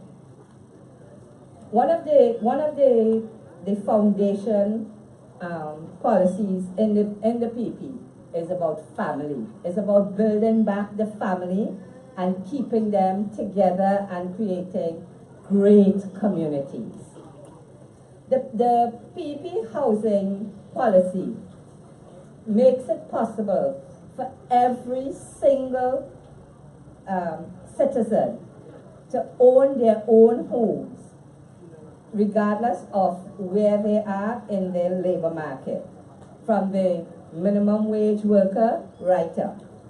And we are going to have a facility where we can lend to the people and them from $100,000 upwards to $1.5 million, depending on how they rank in the labor market. There are three things that we will want from the citizens. We will need you to be able to give the information to your supervisory board that will be in your constituency so that they will know how to prioritize your need. The citizen will also need to go to the bank and give them their information so they would be able to tell you how much money you would qualify for. And the third thing the citizen will be responsible for is getting their plan for their housing. The government is going to make sure that the lending facility is going to give you that money deposit-free and interest-free. And you will have 30 years to pay back your loan. That means that a minimum of someone who is paying a rent of $400 a month can own their house and use that same money towards owning their own home. In this way, we will be able to keep our families grounded in their community, and they will want to contribute towards creating proper communities throughout the length and breadth of Trinidad. You have great communities, you will have a great country. So we take care of the crime and we take care of the housing. And we go upwards on the needs list and make sure that we treat with our citizens at every level of need. Over $1 trillion Trinidad and Tobago has passed through the hands of governments, successive governments, over the years. That could have given each citizen $1 million to do what they needed to do. But what we have found is that the majority of our citizens have ended up without anything, and a few people have ended up with the bulk of the money. We intend to sort of level that playing field. The housing policy will be available in our notes and on our website. So anyone who wants to know more about it can go and they can come onto our pages and ask us what they need to do. We have people here taking the information to pre-register you in the event that we get into government, so that we can fast forward the whole process. Thank you, Trinidad and Tobago.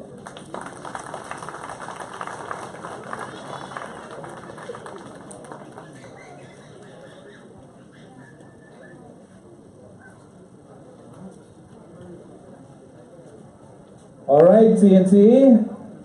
We are now going to have a little bit of entertainment as well, and we're going to have something extremely exclusive for you. Do welcome to the stage Simeon Sword from Tambourine Tree Productions, singing his exclusive song written and produced by him, Home.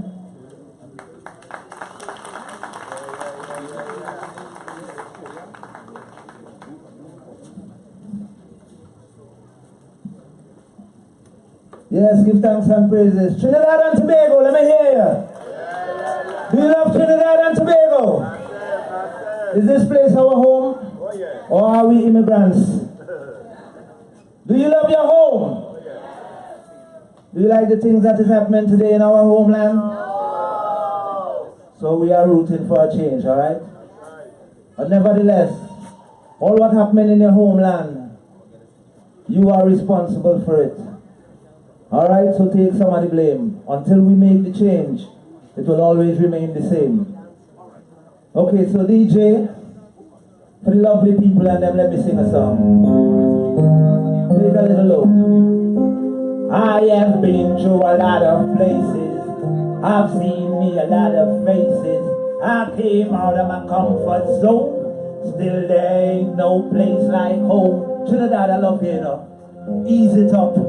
Please stop all the murdering. There's no place like home, home.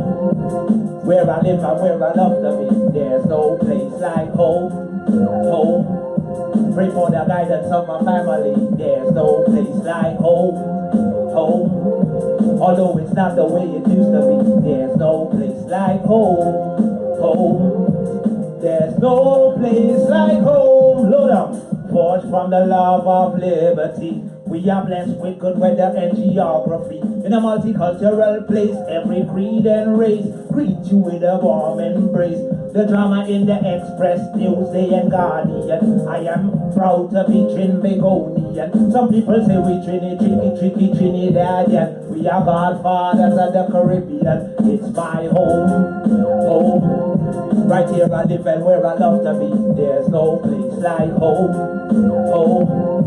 Pray for the guidance of your family. There's no place like home, home. Although it's not the way it used to be. There's no place like home, home. There's no place like home. Blood, sweat and tears full of the atmosphere. There's a dump in the middle of the city. Informers get put in place. Cut and paste, two to the face. Cuckoo, time got gritty. Powers that be in control. Ruthless and cold. Heartless, they've got no soul. Shepherds, loose lips, sing ship, name call, head roll. Hijacking, kidnapping, human trafficking happening home. Right here where we live and where we love to be. There's no place like home, home. I pray for the guidance of my family. There's no place like home, home. Although it's not the way it used to be. There's no place like home. Right here, I love you, Trinidad. No place like home. Ambitious people, you juggle hard every day. Out on the grind trying to get your pay.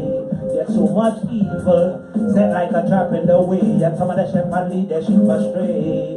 Yo, corruption, murder, extortion, embezzlement. They've got connections with the government. Big shots can't be touched. They got the whole city locked again, and everything is entertainment. You laugh.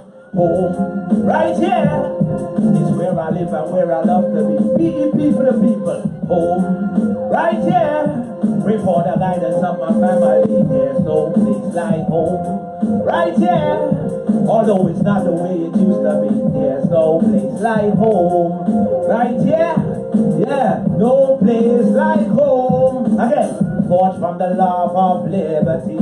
We are blessed with good weather and geography. In a multicultural place, here many creed and race greets you with a warm embrace. And drama in the Express, Newsday, the Guardian. I am proud to be Trinbagonian. Some people say you Trinidadian. We are godfathers. Thank you. It's my home and I love it. No matter what. Yeah. Give it up, people! Simeon Sword! Original song, original home. Now tell me, did that lyrics touch you? Because it's home the man talking about, and this is what we're talking about, local talent. We are the best of the best in the world, you know.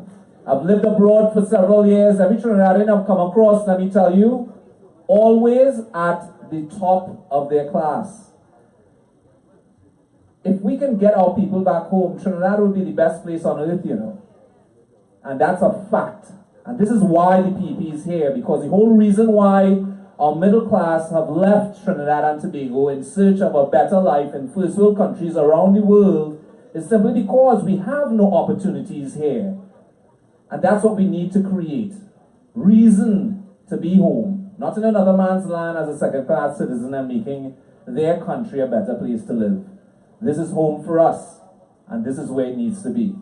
So, I just need to make a quick little announcement. Whoever is driving PDN 39 TCY 2323, as well as the ambulance out in the car park, is right in the back here. It's just someone that needs to pull out of the car park. They just need room to get out. Those two cars are parked, blocking them in. So again, that number is PDN 39 as well as TCY 2323. Janice?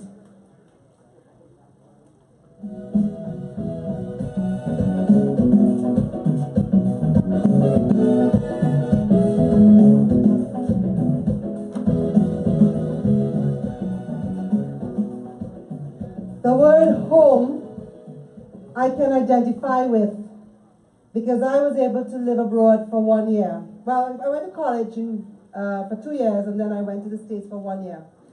And I remember trying to keep my identity as a Trinidadian because I would have Puerto Ricans coming up to me and prattling in Spanish. And I would go, I'm sorry, I don't speak the language.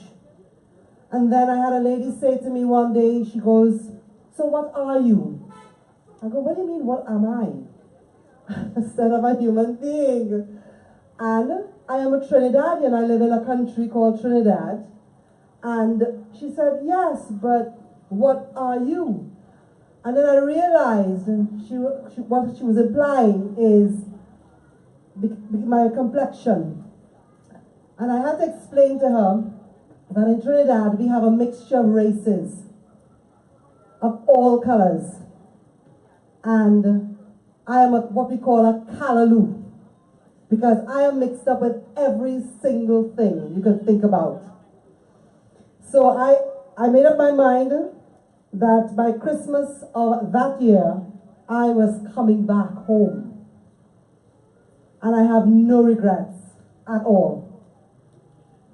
So on that note, I want to now introduce a speaker who is a very passionate person. And he is a lover of sports, and he also loves trying to assist the youths of our nation. His name is Carrie Grant, and he's going to come and speak about sports and the youth. How we can get the youths involved in sports so that they can be the next leaders of tomorrow. Getting them off the streets, getting them involved in the schools. So, Carrie Grant, give her a round of applause. Thank you, Janice. Trinidad and Tobago, my people. Hey, let's wake up. Stand up for a second. Stand up for a second. There we go. Let's stand up for Trinidad and Tobago this evening. Let us give Trinidad and Tobago a round of applause. We still love TNT, don't we? Do we not still love this place? I love this place with all my heart. I love this place with every ounce of life that flows through me. And I would like all of you here today to develop that passion, to once again rekindle that fire that you once had, because I believe you have, it is still within you. Is it still there? Yeah. Is it not still there, people? Nice, I know it's there. I am charged with the task of bringing the youths back to where they should be. Y'all can sit now, thank you.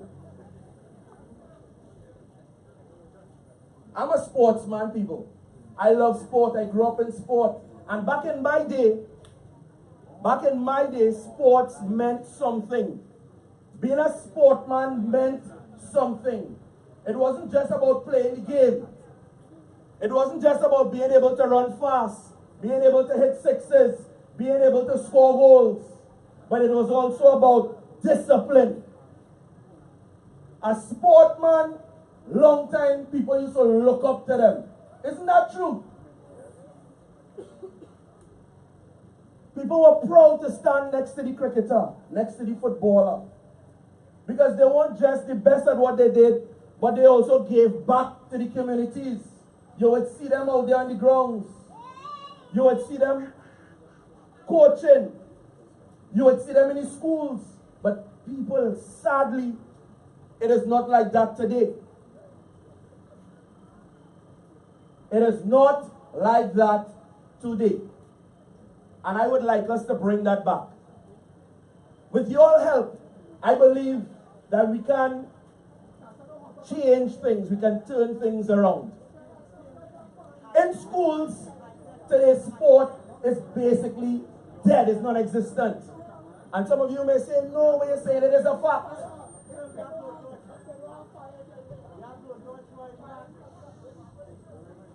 It is a fact.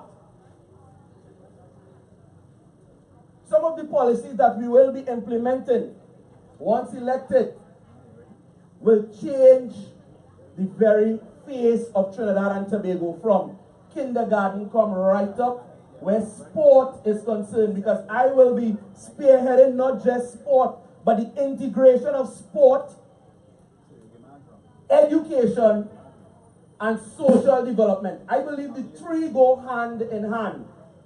I don't think it should be by itself. Sport used to be a tool to develop the youngsters. It used to be a tool to help control. It used to be a tool to help. It used to be a tool to help inspire. And you are no longer seeing that. And we need to bring that back. One of the key things, the key elements that you all can see for yourselves is PE in schools. A PE teacher in school, guys, they teach everything. One person trying to teach cricket, trying to teach football, track and field, tennis, basketball. Do you think it's proper development, or they are getting the proper foundation of each discipline?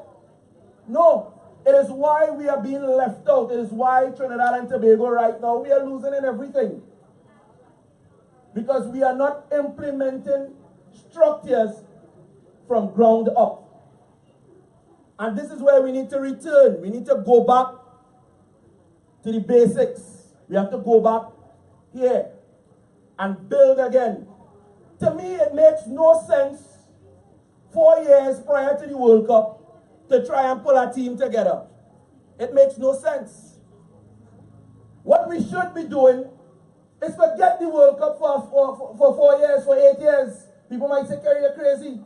But we look at long-term investment. Practicality. If we can, we have youngsters in secondary schools that are very good, that shows up in the football leagues that we have, the local football leagues. Take these youngsters and groom them for 4 or 5 years, preparing them not for the World Cup that is coming, but for the next one. By then, we should have a very good gel team together. You won't see men passing ball and a man running it down and he can't read his partner, is what we see in today. Because they're not gelling. More than just that, they don't have unity. They don't have brotherhood amongst them. And sport should be used to bring back that togetherness, that brotherhood, that sisterhood, that family vibe. Where is sport today in the communities? Today, just before me, we had the speaker speaking about housing. People, we are seeing homes being built. We need homes, no problem. But where are the playgrounds? You are seeing communities without football fields, without basketball courts, without any area where the youngsters, the youths, the teenagers, parents too, can go and socialize. Because when they see the parents socializing with other parents in the park, something like this, and the kids running around, it develops them not just physically, but socially as well. Today we have teenagers that cannot speak to one another. They don't know how to handle situations. They have no idea. Somebody bounce them, they're ready to fight. Somebody mash them, they're ready to fight. Somebody watch them funny, they're ready to fight. It's obscene language coming out of their mouth from youngsters because they have not developed properly socially. And sport can do that. Do you guys agree with me? Do you agree with me? I am very, as she says, passionate about my country. I have had many opportunities to live here. Many. I'm the national coach. I'm the former former national coach of the Trinidad and Tobago Sambo team that did very well at the Pan American Championship Games years ago. Also at the Commonwealth Games, where I also competed for Trinidad and Tobago. I also run one of the most successful mixed martial arts clubs in the Caribbean, where we have a number of international champions. And it didn't come easy. It was done by hard work, by dedication to these youngsters. And I would like to charge you all here today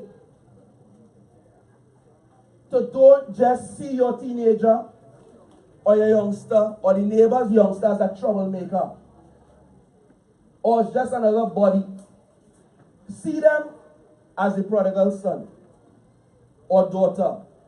We have to provide that environment that will bring them home. PEP will bring them home. We are going to call them home, people. And I cannot do it alone. I need you. I need God first. You as well. We need to do it how? Together. How we need to do it? We move it together under what? One flag. Thank you, people. I am Kerry Grant. PEP. Oh yes, give it up for Mr. Kerry Grant. Give it up for Mr. Kerry Grant. This is a powerful man, boy. And let me tell you, he has a very special love and interest in the young people that we have, because at the end of the day, you all know that is our future. So we need to put positive influence for them, for their sake, in order to have our country the way that we really need it.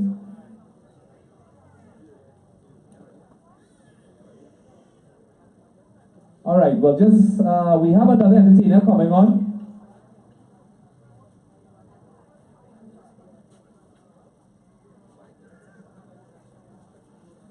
All right, I need to take up a little time here. Unfortunately, Phillip, I'm really sorry. I mean, I really tried to swing it and streamline it really quickly, you know what I mean?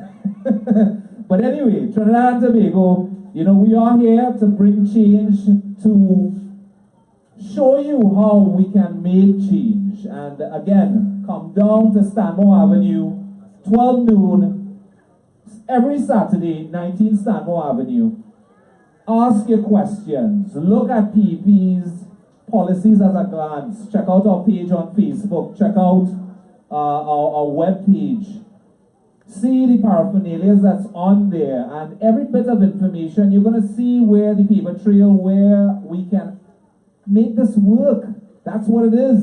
We're all regular people, you know. And let me tell you, I myself, I have no personal love for politics. Honest to God. I'm a regular guy. I conduct business, trying to make money in this hard environment, as everyone else knows. And as a business person, I sometimes have to cut my prices almost 75% to try to meet the needs of the people within the community. And that's just me, because I try to identify the people within the community that truly needs help, because we have a population that do not have spending power. And this is something that we need to bring change towards.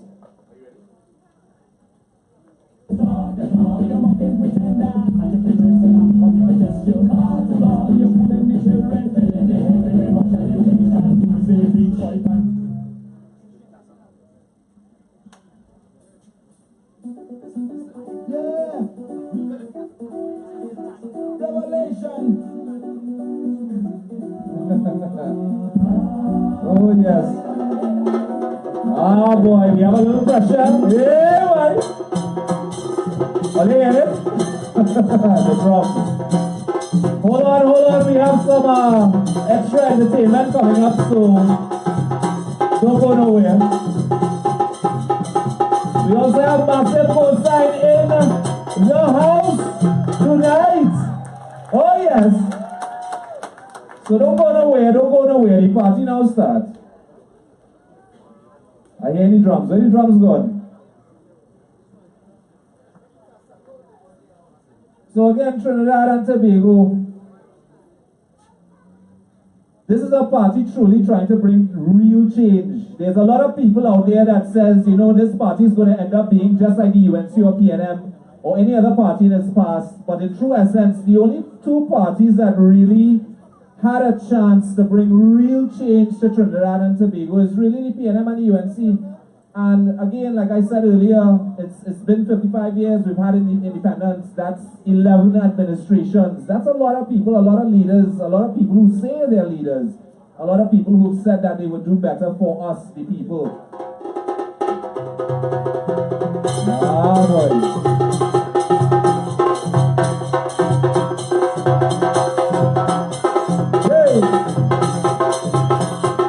Oh, yes. Our culture. This is us.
that just sent chills.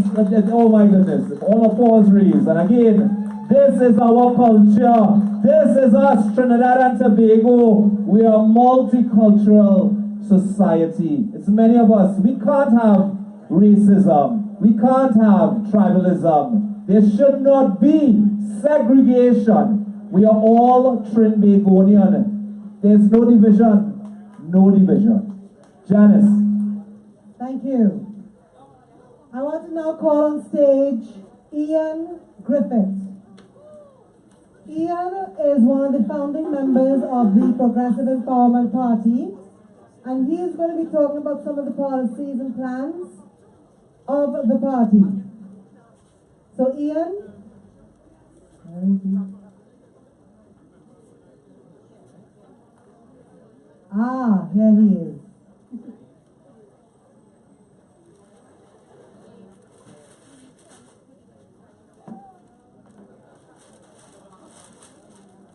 Salim, can you come to the DJ booth? Salim, lights guy.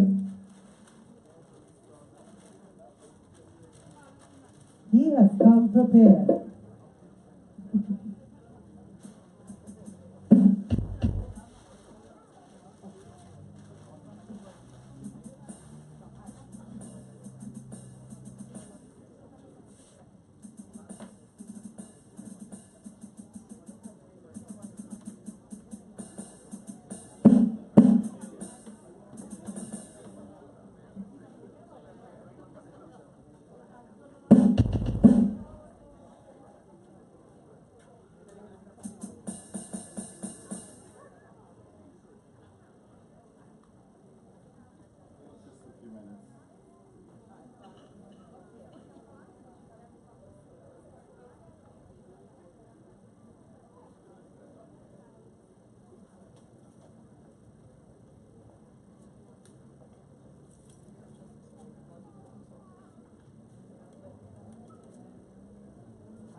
Okay, sorry about that little delay.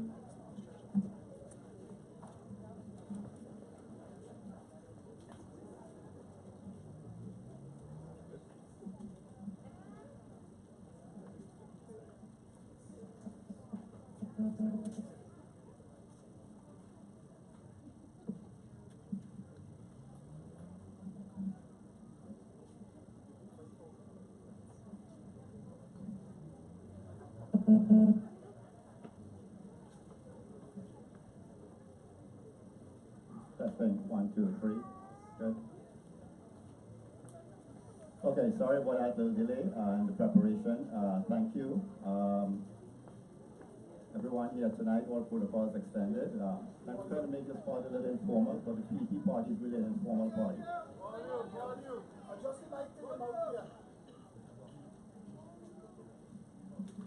Okay, do I hear better there? Okay, all right. Before we begin, can I just ask everyone to stand for 30 seconds in silence for the victims of crime?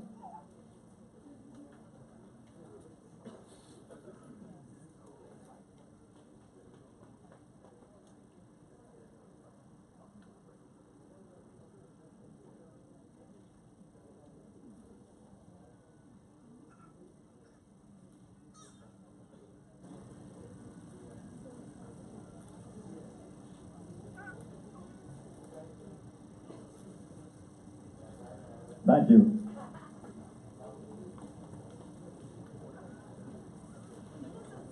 Good afternoon, ladies and gentlemen. When Phillip contacted me approximately a week ago to speak at today's rally, I did not immediately say yes. Primarily because I'm not a good public speaker. I'm good in small groups one-on-one. But I might focus on just 1 or 2 persons here tonight to get past the night. Also, I'm not a politician. But after some reflection, I thought it was important to publicly share the backstory behind the establishment of the Progressive Empowerment Party. Before I begin my contribution, let me say, I take ownership for my presentation. I have not been told what to speak to speak on any specific topic. The PEP is not a scripted or contrived party. We can publicly disagree. And I'm going to disagree with Phillip here tonight, so that comes at the end.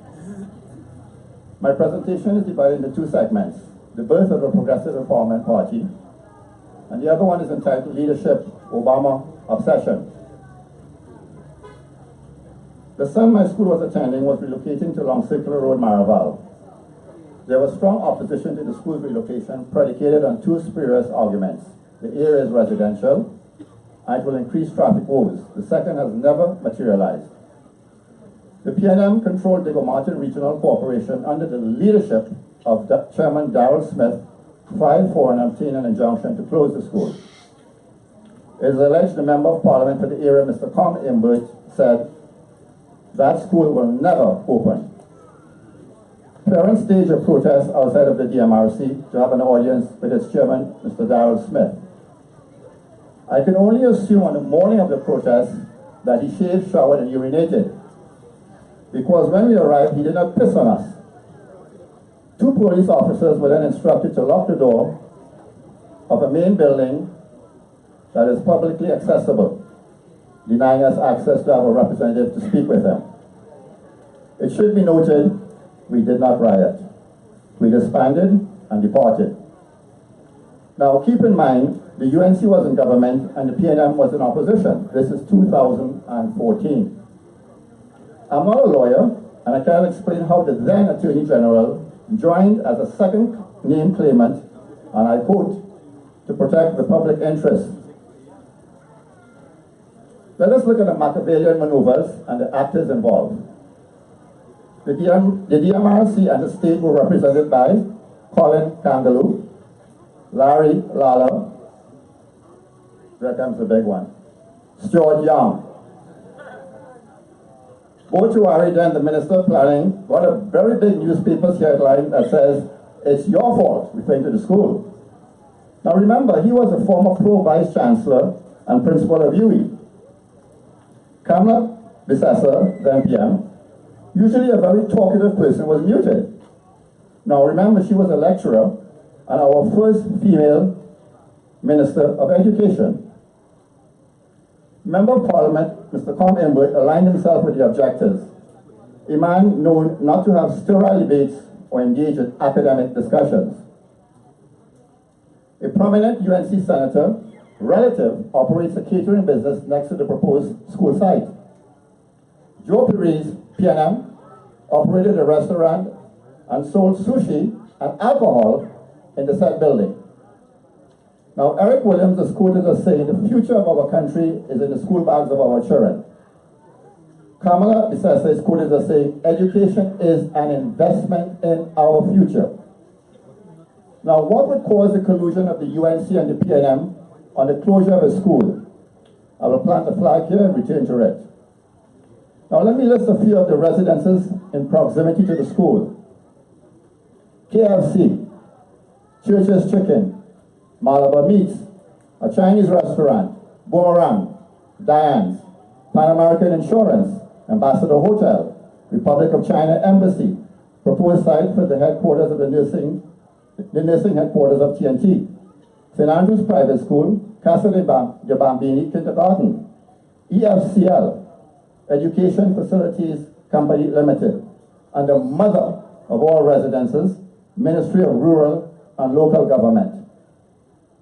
Hypocrisy is the Bitcoin currency of the PNM. I'm going to ask my son to come up on stage now.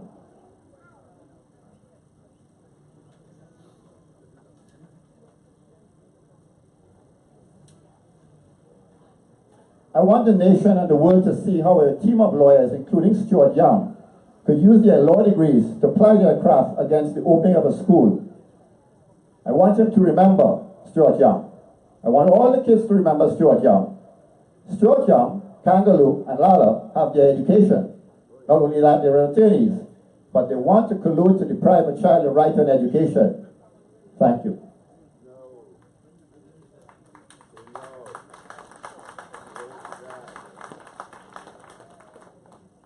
While awaiting the legal outcome, the students were accommodated in a church hall, parents' living rooms, In acknowledgement of the father of the nation, we hung empty school bags on the fence of the visible to the public for 122 consecutive days.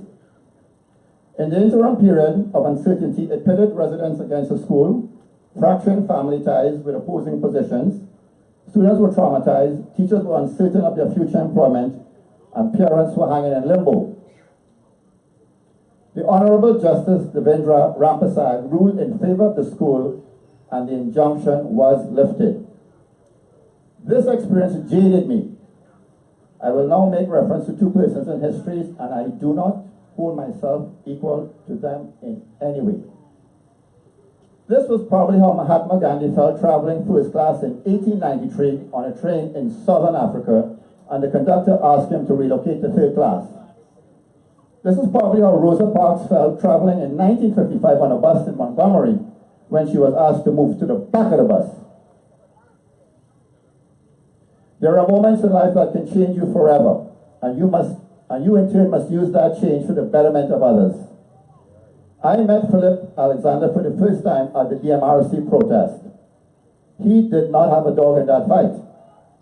Harry Hunt, Phillip, and I began discussions to establish an activist group using the courts to fight against some of society's ills. For example, the right for a pregnant woman to go to a public hospital and safely give birth and not be told the baby died due to complications, or the mother or the child or both dies, and no one is held accountable after an internal kangaroo inquiry exonerating everyone involved. No pun intended. But we quickly aborted that idea after acknowledging the glacial speed of our judicial system and the difficulty to find an honest attorney or attorneys to represent a poor person pro bono. Harry will tell you a story one day, but for now, Harry is not a Trinidadian. He is British. He's a British citizen. And to quote Dennis Plummer, he's not leaving. We must never allow a foreigner to love our country more than we do. And Theresa May, if you're listening and revoke his citizenship, PEP will grant him asylum.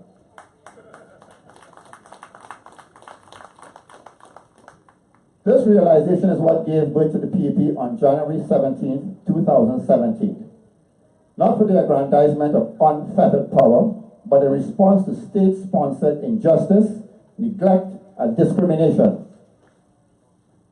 Hence our color orange, a blend of red and yellow under an umbrella where every citizen, regardless of ethnicity, can find fundamental protections. And ladies and gentlemen, this is the genesis of the Progressive Empowerment Party. So let's switch gears a little bit now. When asked why he became an astrophysicist, Neil deGrasse Tyson simply responded, because there weren't any black astrophysicists.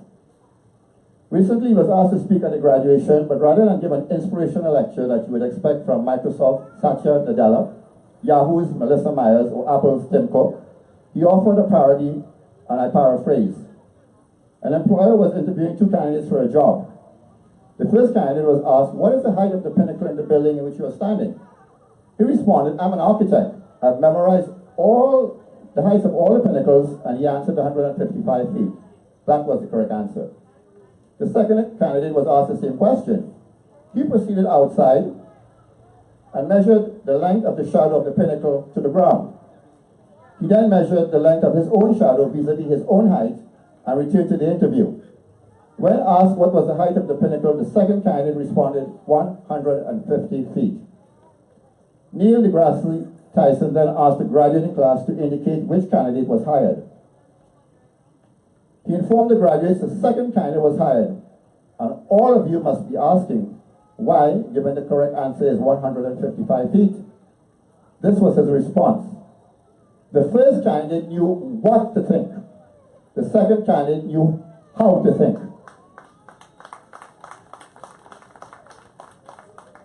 Collectively, as a people under siege, you have been injected with political Novocaine.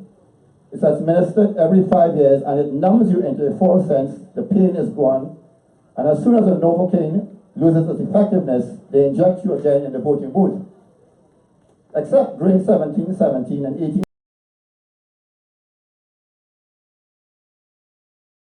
always voted out the incumbent government. We have never voted a government into office.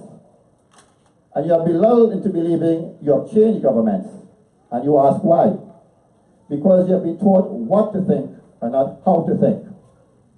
I quote George Carlin, governments do not want an intelligent electorate because people who can think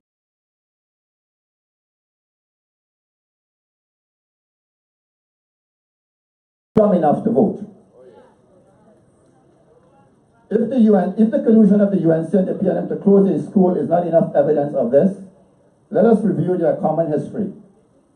Carl Hudson Phillip founded the ONR after he split from the PNM.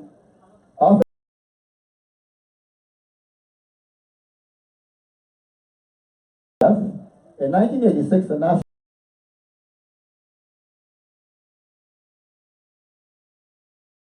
and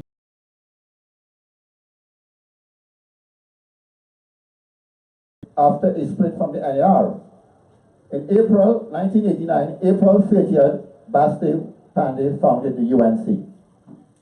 These two political parties are identical twins. They have the same DNA. The only reason they are dressed in yellow and red is to help you identify Asha from Sasha and Raj from Rihanna. If the UNC was rushed to a surgical theater with a critical life-threatening condition and required a blood transfusion, red PNM blood is a perfect match. The patient will survive. We have had one party in government since 1962, and I'm going to correct most of the speakers previously. We're way past 55, we're now into 56 years. Small detail. There is a special name for a country with one party, one leader. I quote, sadly, today's PNM and what passes for the UNC are indistinguishable. Hence the reason over the last 15 years, there has been no real change or progress. Michaela Pandey said this, and it was written in Trinidad Guardian, December 29, 2017. And she should know, she's the daughter of the UNC's founder, Bastille Pandey. We have all been divided by race baiting to think we are each other's enemy with comments like, the Calcutta ship is coming and the Murky Lagoon. Hines with great mind said the opposition leader, Mr. Keith Rowley, was too black to become a prime minister. Now Prime Minister Keith Rowley says he's the blackest prime minister. That is quote speak for, I look like you. Meanwhile, the fake fight in Parliament, while stealing our patrimony, manifested with large offshore bank accounts, palatial homes, yacht, Range Rovers, Porsche Macan, and the recently upgraded added Mercedes Maybach. We should not be defined by our ethnicity but by our ideals. We should not be divided by race but be united by love for our country. And what would PEP's second anniversary be without a commemoration? And in keeping with PEP's animal advocacy policy, we are commemorating man's best friend in general and the Rottweiler in particular. The Rottweiler gets his name from a small town in Germany where residents discovered a few of the animals roaming the streets. Not knowing the breed's name, they named it Rottweil, a literal translation meaning red roof, because all the houses in the town had red roofs. The Rottweiler is also known as the gentle giant. Originally used as a guard dog, butchers then would hitch a cart onto the Rottweiler and walk very long distances from town to town until all their meat was sold. The money collected was placed in a pouch and secured around the Rottweiler's neck for protection from bandits on the return trek home. When we leave home in the morning, Mr. Keith Rowley, head of the National Security Council and Prime Minister, does not, metaphorically speaking, walk with us. He does not protect us. Let me read a quote. And if the government can't deal with it, referring to crime, then the government itself is part of the problem. That was then opposition leader Mr. Keith Rowley. The ground we walk on is soaking with red blood.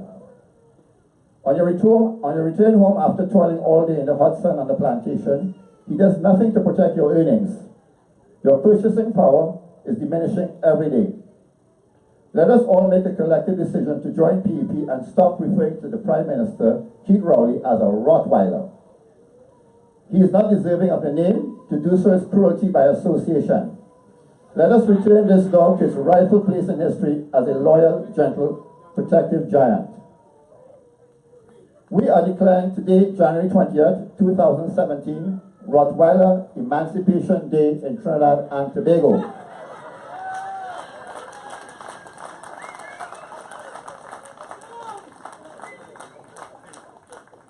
However, if one insists, I am certain there are other animals the Prime Minister can be named and associated with.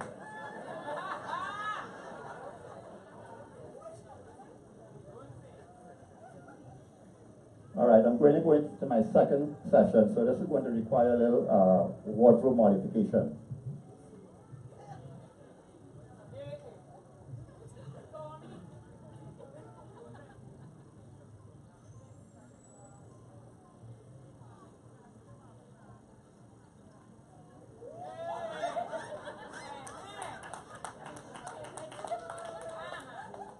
I would advise any bathroom breaks at this segment. It's entitled Leadership and the Obama Obsession. Anytime a government resorts to blaming the opposition for failure to deliver on their mandate and responsibilities to the people, it's a clear sign they have accepted that they have outlived their usefulness. Keith Rowley, Trinidad Express, April 10, 2013. Recently, in a pre-recorded theatrical production with Obama-like overtones, Prime Minister Keith Rowley strutted up to elected to deliver a message of hope to the nation entitled Towards a Better Future for All, while enjoying himself at Mocha with Soca and blaming the opposition. When Senator Obama spoke at Bill Clinton's 2004 DNC nomination, Obama brought the roof down with this declaration: there isn't a black America, there isn't a white America, there is a United States of America. If we adapt it, it would read, there isn't an Indian, there isn't an African, there is a Trimbagonian.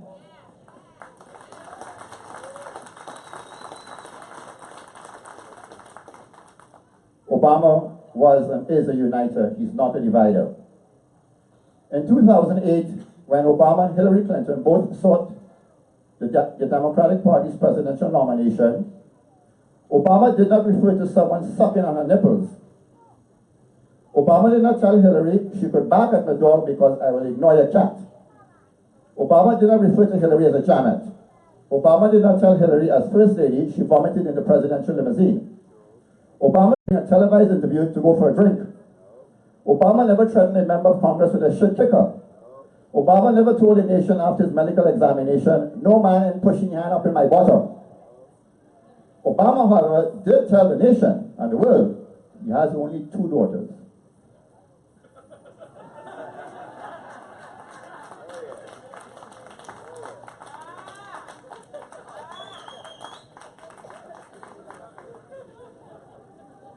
In 2009 and 8, the U.S. experienced a housing crisis triggered by Fannie Mae and Freddie Mac.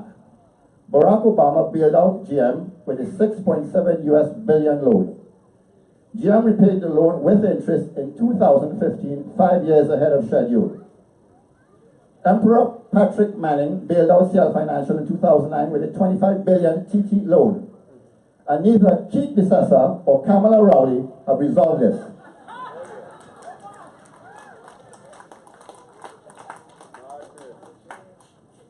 Keith Rowley is no Barack Obama.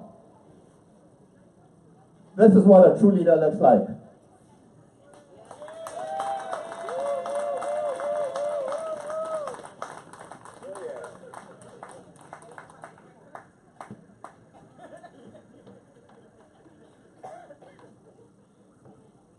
However, there are other presidents he can be associated with. Robert Mugabe comes to mind. Another is President Buhari of Nigeria. He recently appointed several dead persons to state boards and dismissed the public outrage of his decision. Sounds familiar? They ain't right yet. Keith Rowley appoints living persons knowing they're dead morally.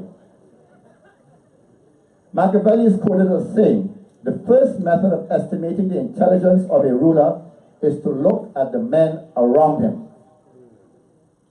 Keith Rowley wrote a book From Masonhall to Whitehall.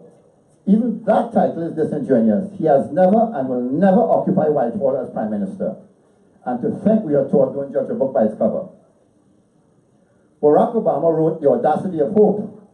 Nothing in the Prime Minister's pre-recorded speech gave hope, rather it delivered despair and doom. I brought a copy of Obama's book entitled The Audacity of Hope. If any Prime Minister of the handlers are here, and they want to know what real hope looks like, I will give you a copy, but not here, not now, not tonight. You can collect it at 19 Stanmore Avenue, where a new security camera was recently installed at PEP's headquarters to coincide with the decision to exempt the spy agency, the SSA, from the provisions of the Freedom of Information Act.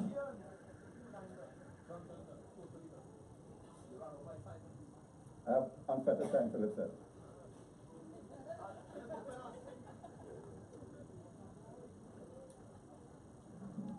I will also generously loan the Prime Minister the following books: How to Say It Like Obama, The Speeches of Barack Obama, Dreams of My Father, from nomination to inauguration. If the Prime Minister is intent on writing a book after his firing, I can propose a working title, From Independence to Dependence. This book will bookend nicely with From Slavery to Capitalism. And since we are talking about presidents, does anyone in the audience know who the president of North Korea is? It is Kim Il-sung. He is the eternal president of North Korea, even as I speak here to you tonight, although he's been dead for 23 years. Kim Jong-un is North Korea's supreme leader. Since Hindus believe in reincarnation and Christians believe in resurrection, I can think of no better time in our history like now for the PNM's eternal leader, Eric Williams, to return from the dead to see the PNM party established under the leadership of its supreme leader, Dr. Keith Rowley. Eric Williams will be horrified to see how the PNM's inter-island vessel has drifted rudderlessly from its original moorings to a sea carrying 1.3 million passengers and outfitted with only 41 life jackets. And during Eric's visit, please someone do us all a favor and open a Facebook account for him. I want him to look at a video of PNM's poster boy Stuart Young starring in his debut role, which has been nominated for an Oscar this year. Neither Suraj Rambachan, Rudy Monilal, Fitzgerald Hines, or Marty McDonald can publicly oppose their supreme leader. Just ask Stacey Rupnarayan and Dr. Amory Brown. As a form of repatriation to the school children whose fundamental rights were trampled upon, I am appealing to Phillip Alexander to desist from demanding Darrell Smith and Stuart Young fire themselves. Let the sun shine on them until the black disinfectant we ordered is delivered.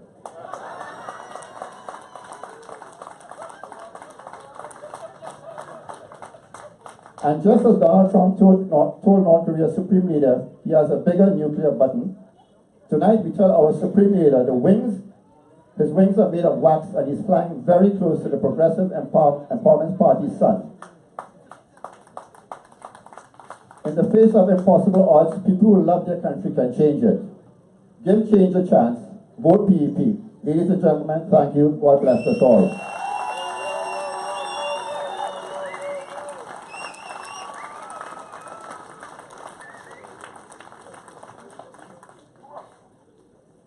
Once again, guys, give it up for Mr. Ian Griffith. This is one of the founders of the PEP.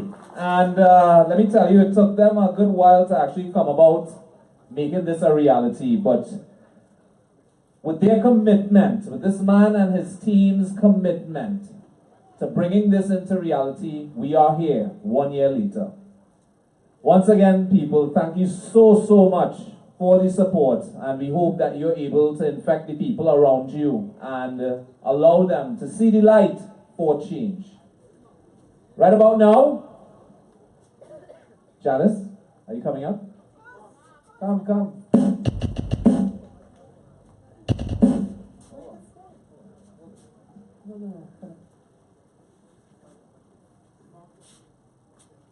Okay, so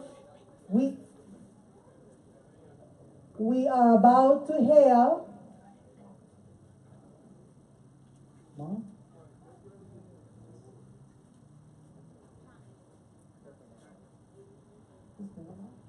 Marky, we want you on stage.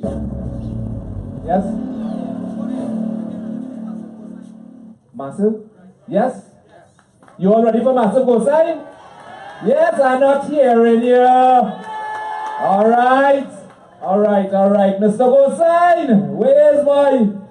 I'm seeing the people calling for you because I hear you have some. This is freedom of speech we are advocating here tonight. And that's all I'm going to say. Mr. Gosine, welcome. Thank you, sir. No, that's all right. Good night, ladies and gentlemen. Good night, special good night to the political leader of PEP. I want to give him a hearty round of applause. He's a powerful man. Mr. Phillip Alexander, powerful leader. Of course, protocol observed. Ladies and gentlemen, members of the media. You know by now I am the most controversial man in Trinidad and Tobago. I'm about to ask you an important question. What song would you like me to sing tonight? Oh Lord, God have mercy. Which song would you like me to sing tonight? The voice of the people is the voice of God. Let's go now. Let's sing.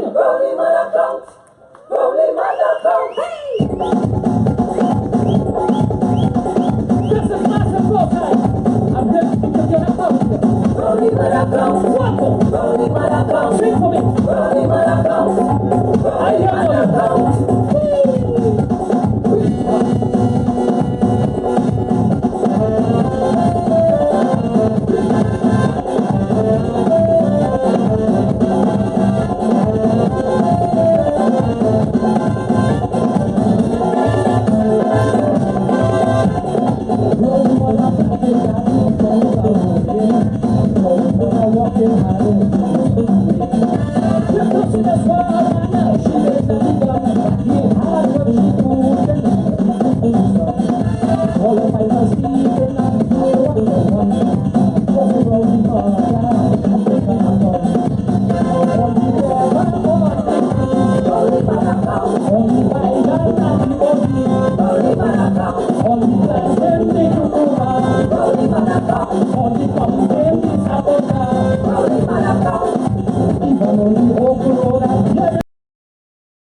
I was told before we put Mr. Alexander in the bacchanal, sing 2 verses. Right? Alright, somebody say yeah, yeah! But let me tell you something, Mr. Alexander is my brother and he was on TV6 just a couple days ago. And what's the guy name on TV6? Fazil.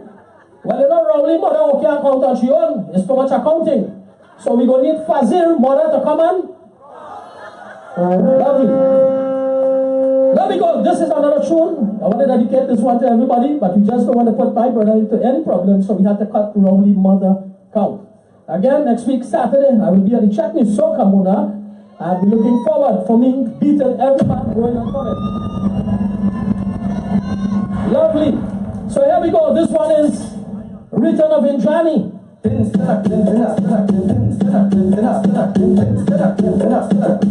I got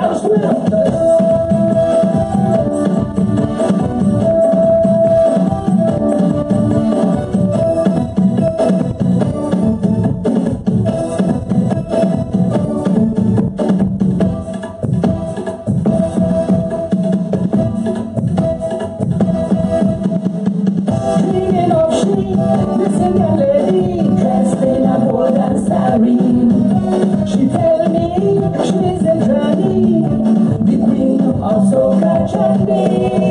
She said, hear this melody, watch me soca chutney. Hotter than a tuna, sun go feed a fire.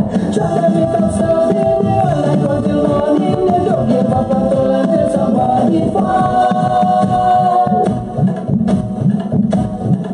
Stand up then. All them do lying, whining, jumping, waving, dancing, prancing. You are in trouble.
Thank you to each and every one of you.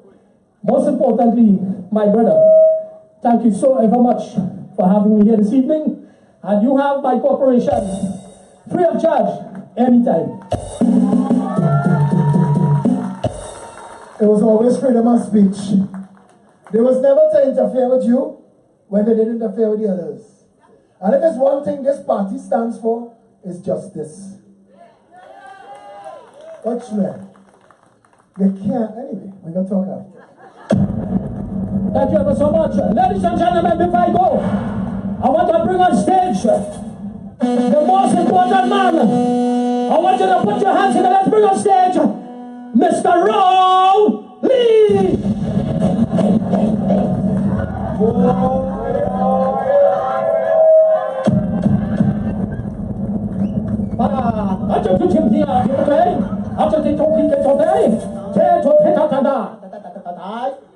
Like a garden, garden dance. Chop, chop, chop, chop, papa.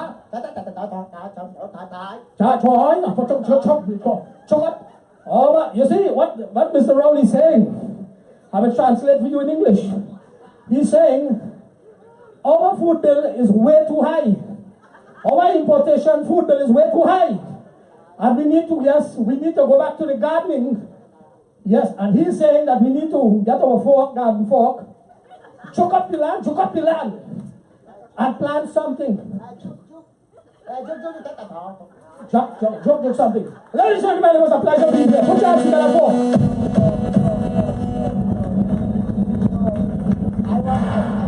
I want to learn how to do that. I just want 2 seconds. I just want to learn how to do that. Let me just give me something.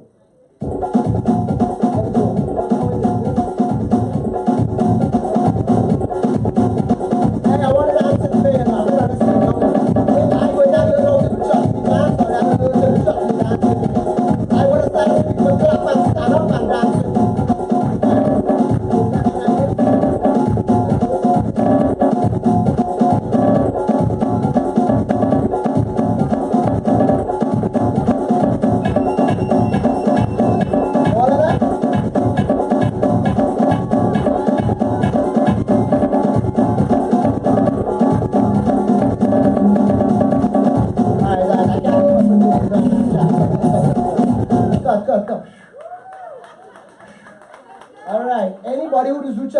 real fitness. Do it in Chinese style. I know Chinese is that inside timing, outside timing. Give me the rhythm, and I want the Australians do it in China. Show me how to dance in China. Show me the guys dance in China. 1, get ready to dance. 2, get ready to dance on the country. 1, 2, the dancing before time. Let's do the count. 3, 1, get ready to dance. Got it. 1, get ready to dance. 2, get ready to dance. 1, 2, 1, 2, 3,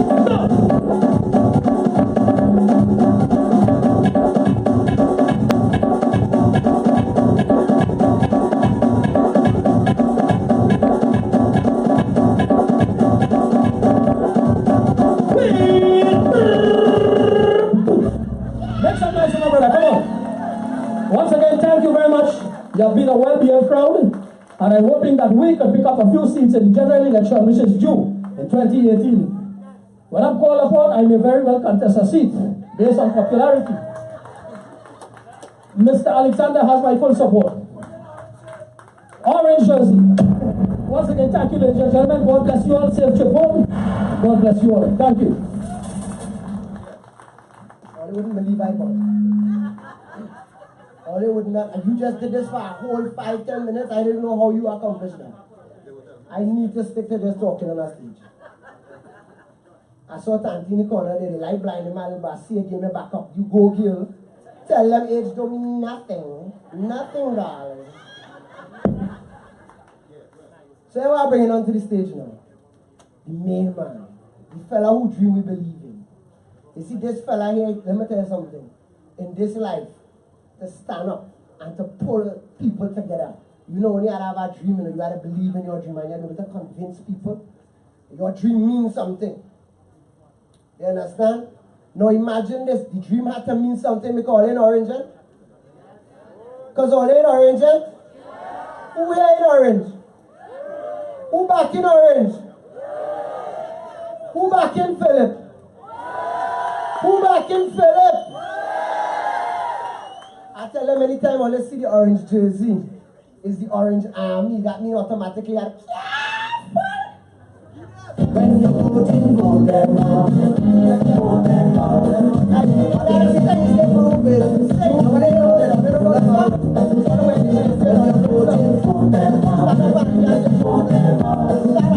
If it is the time is now, let our chance come about. Just as how you vote them in, vote them out. Register and vote them out. If they can see, vote them out. Say your finger,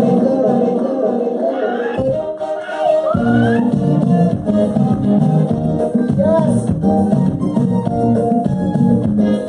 What a wow. Chinese. Who say we voted on Chinese? Who say we getting around? Who say we don't even want to stand back inside? Who say we tired of corruption? If we're tired of corruption, tell them we should vote them out.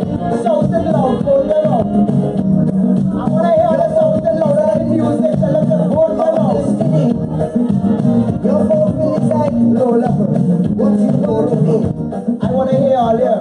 If you're tired of corruption and you're tired of begging and you're tired of pleading and you're tired of suffering and you don't want to be frightened to leave your house, I want to hear you say vote them out. If it is that louder than that, man. Stand up and shout to the man from your belly. Uncle, I know you could be. Uncle, you want to let you stop. If it is the right place and the truth is out of the world, let them vote them out. So who we want to stand up when we vote them out? If it is the time is now. Phillip! Come about. Phillip! Phillip!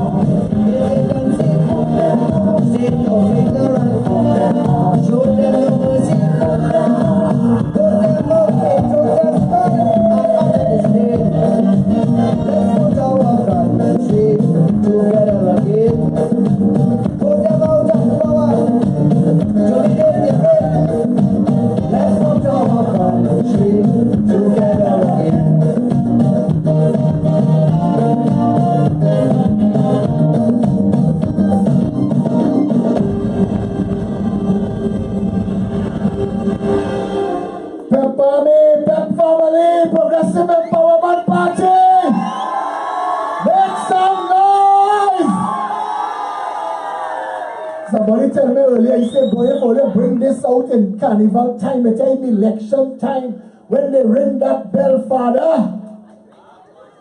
Orange Nation. Orange Army. I sit down there, Ian Griffith was talking. I wish you could see my phone. And one of the calls I get, I don't like to be rude. Sorry if my voice hoarse. Whole week they have me on TV, they have me on radio. Touch me. You talk about all that. But I get a call while I sit down outside there. Hey, thanks. Thank you. Thank you, Andrew. I get a call while Ian was talking, and I answered the phone. I'm not lying. He's doing this thing. He's called no caller ID. So I answered the phone. Fitzgerald Hines. I said, Fitzy, we had a PEP rally come down. He said, you only have 5 people there. I said, them 2 special branch officers you put in the Prado outside the rally like they need glasses or? They was drinking on the walk. Or like Rowley mother, they can't count.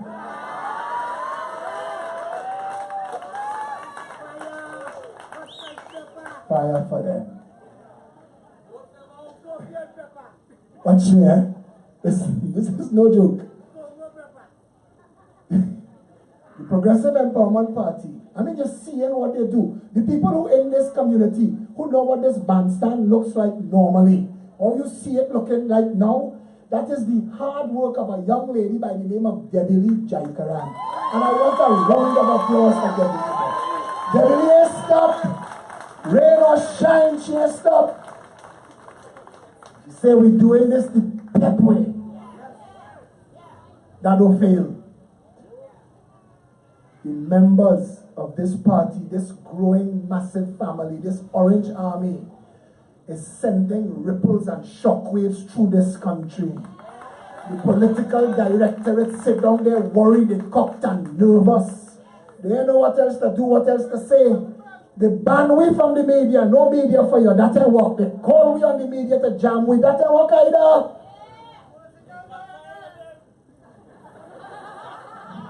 They can't, watch me, they can't prosper.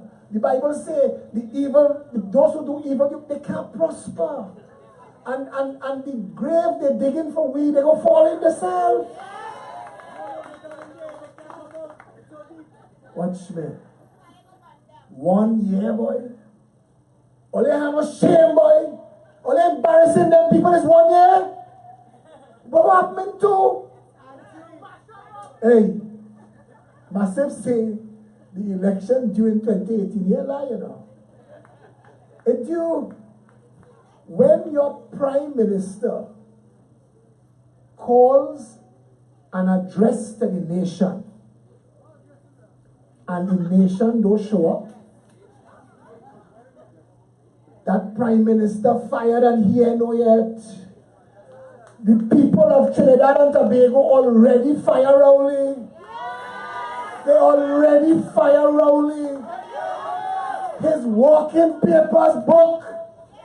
Rowley, go and clock your card. Pick up your pension slip. Leave the people thing in the office that you find and go. Trinidad don't want you no more.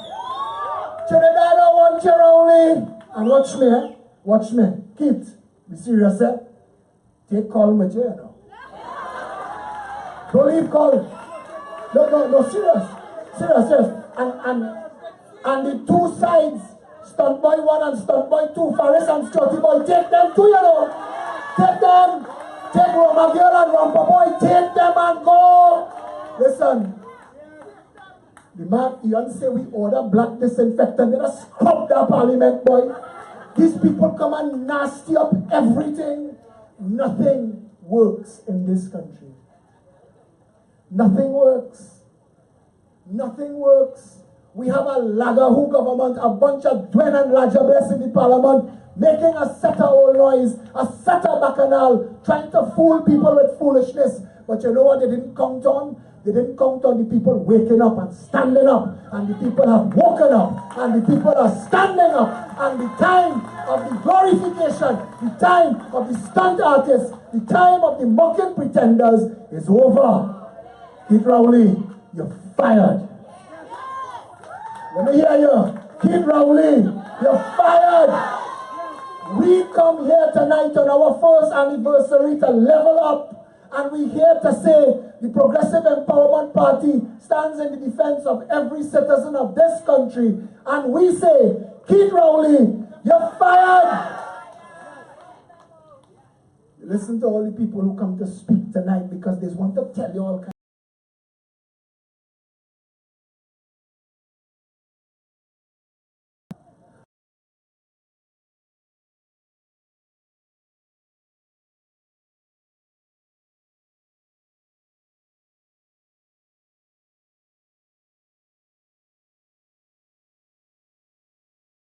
We are going to pay to show it on CNC3 and TV6 and Synergy, and we're going to send it in every home, every nook, every cranny. Let them refuse to run it, and we will sue them. We will go by John Prince in Tat and ask him if you could refuse to show a political rally. Because this was going on in this country. There are people who was uncertain if Massive Gosain should have performed on a PEP platform. Because they were saying, and rightly so, and you have to give every school of thought its hearing, and they were saying that we need to be careful that our haters and our detractors do not use other controversies to smear us. But what they try to do, Massive Gosain, is a crime. That is criminal misuse of public office. There should be an investigation into Dr. John Prince of the Telecommunications Authority of Trinidad and Tobago.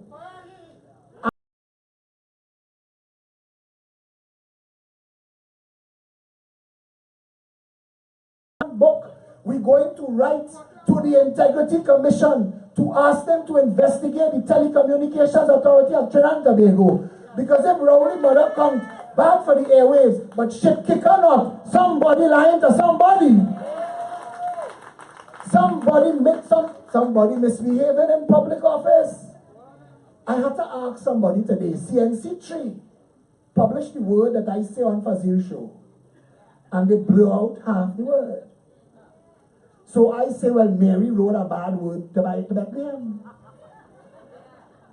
Because I went on TV to say, we are such a confused people. A Jenny ass is a female donkey, and a jackass is a male donkey. And when you go to the market to buy a donkey, you need to know if you want a male or a female. You need to be able to say. But we have put jackasses in public office. That's what we've done, because Dr. John Prince, whose only job is to know what the bad words are, don't know.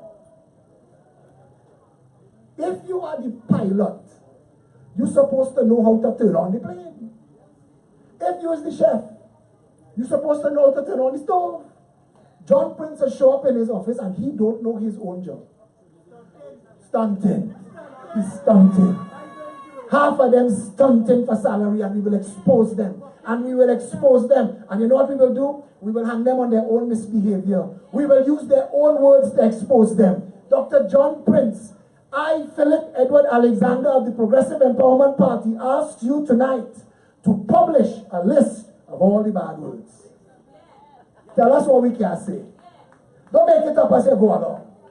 Because if I say jackass and that bad, and Rowley say shit kicker and that good, that's wrong. Because the word ass is in the Bible 2,336 times. And the word jackass is in the Bible 87 times. But shit or shit kicker not in the Bible. And that's a real thing. That's a real situation. This man, this double-tongued, hypocritical, bipolar prime minister we have,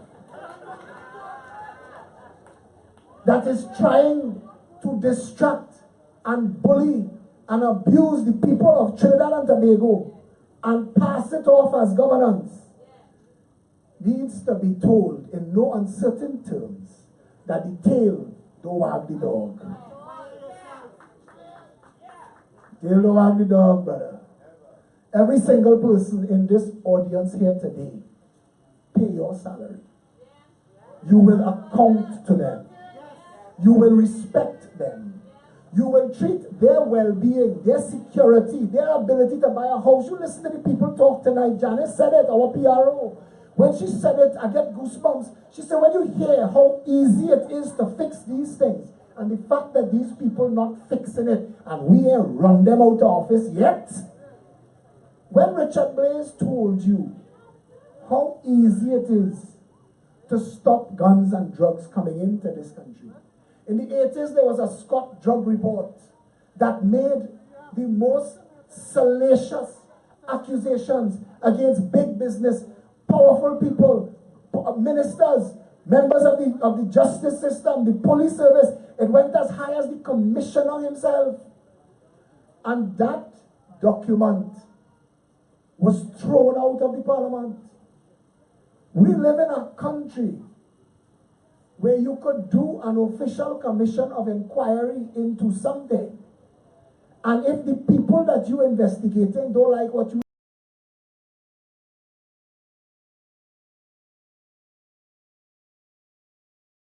years pass, and not one of these governments has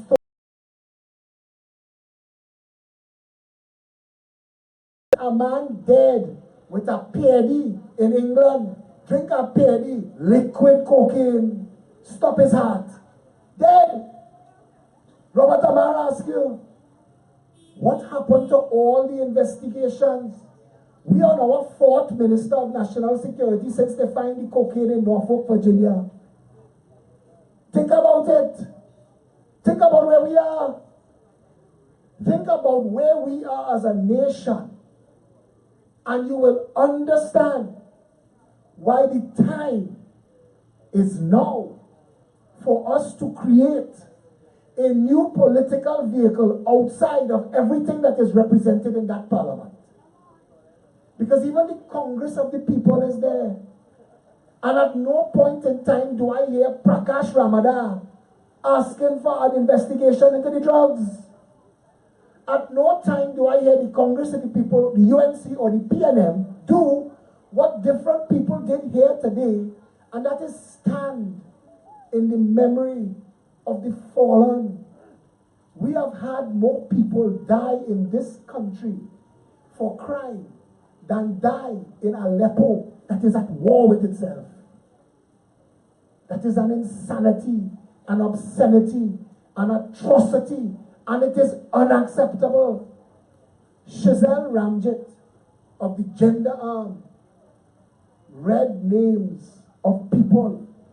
I remember when that little boy burned up in that car, when they find him, they shoot him up and burn them. And the whole country was in uproar for 13 and a half minutes. It sent Dylan. It fined Mr. Missing in Action, Dylan. They had to send somebody. They said, send Stuart. They said, nah, they go tell something at him. Find Dylan. Nobody knows where Dylan is. Go and find Dylan.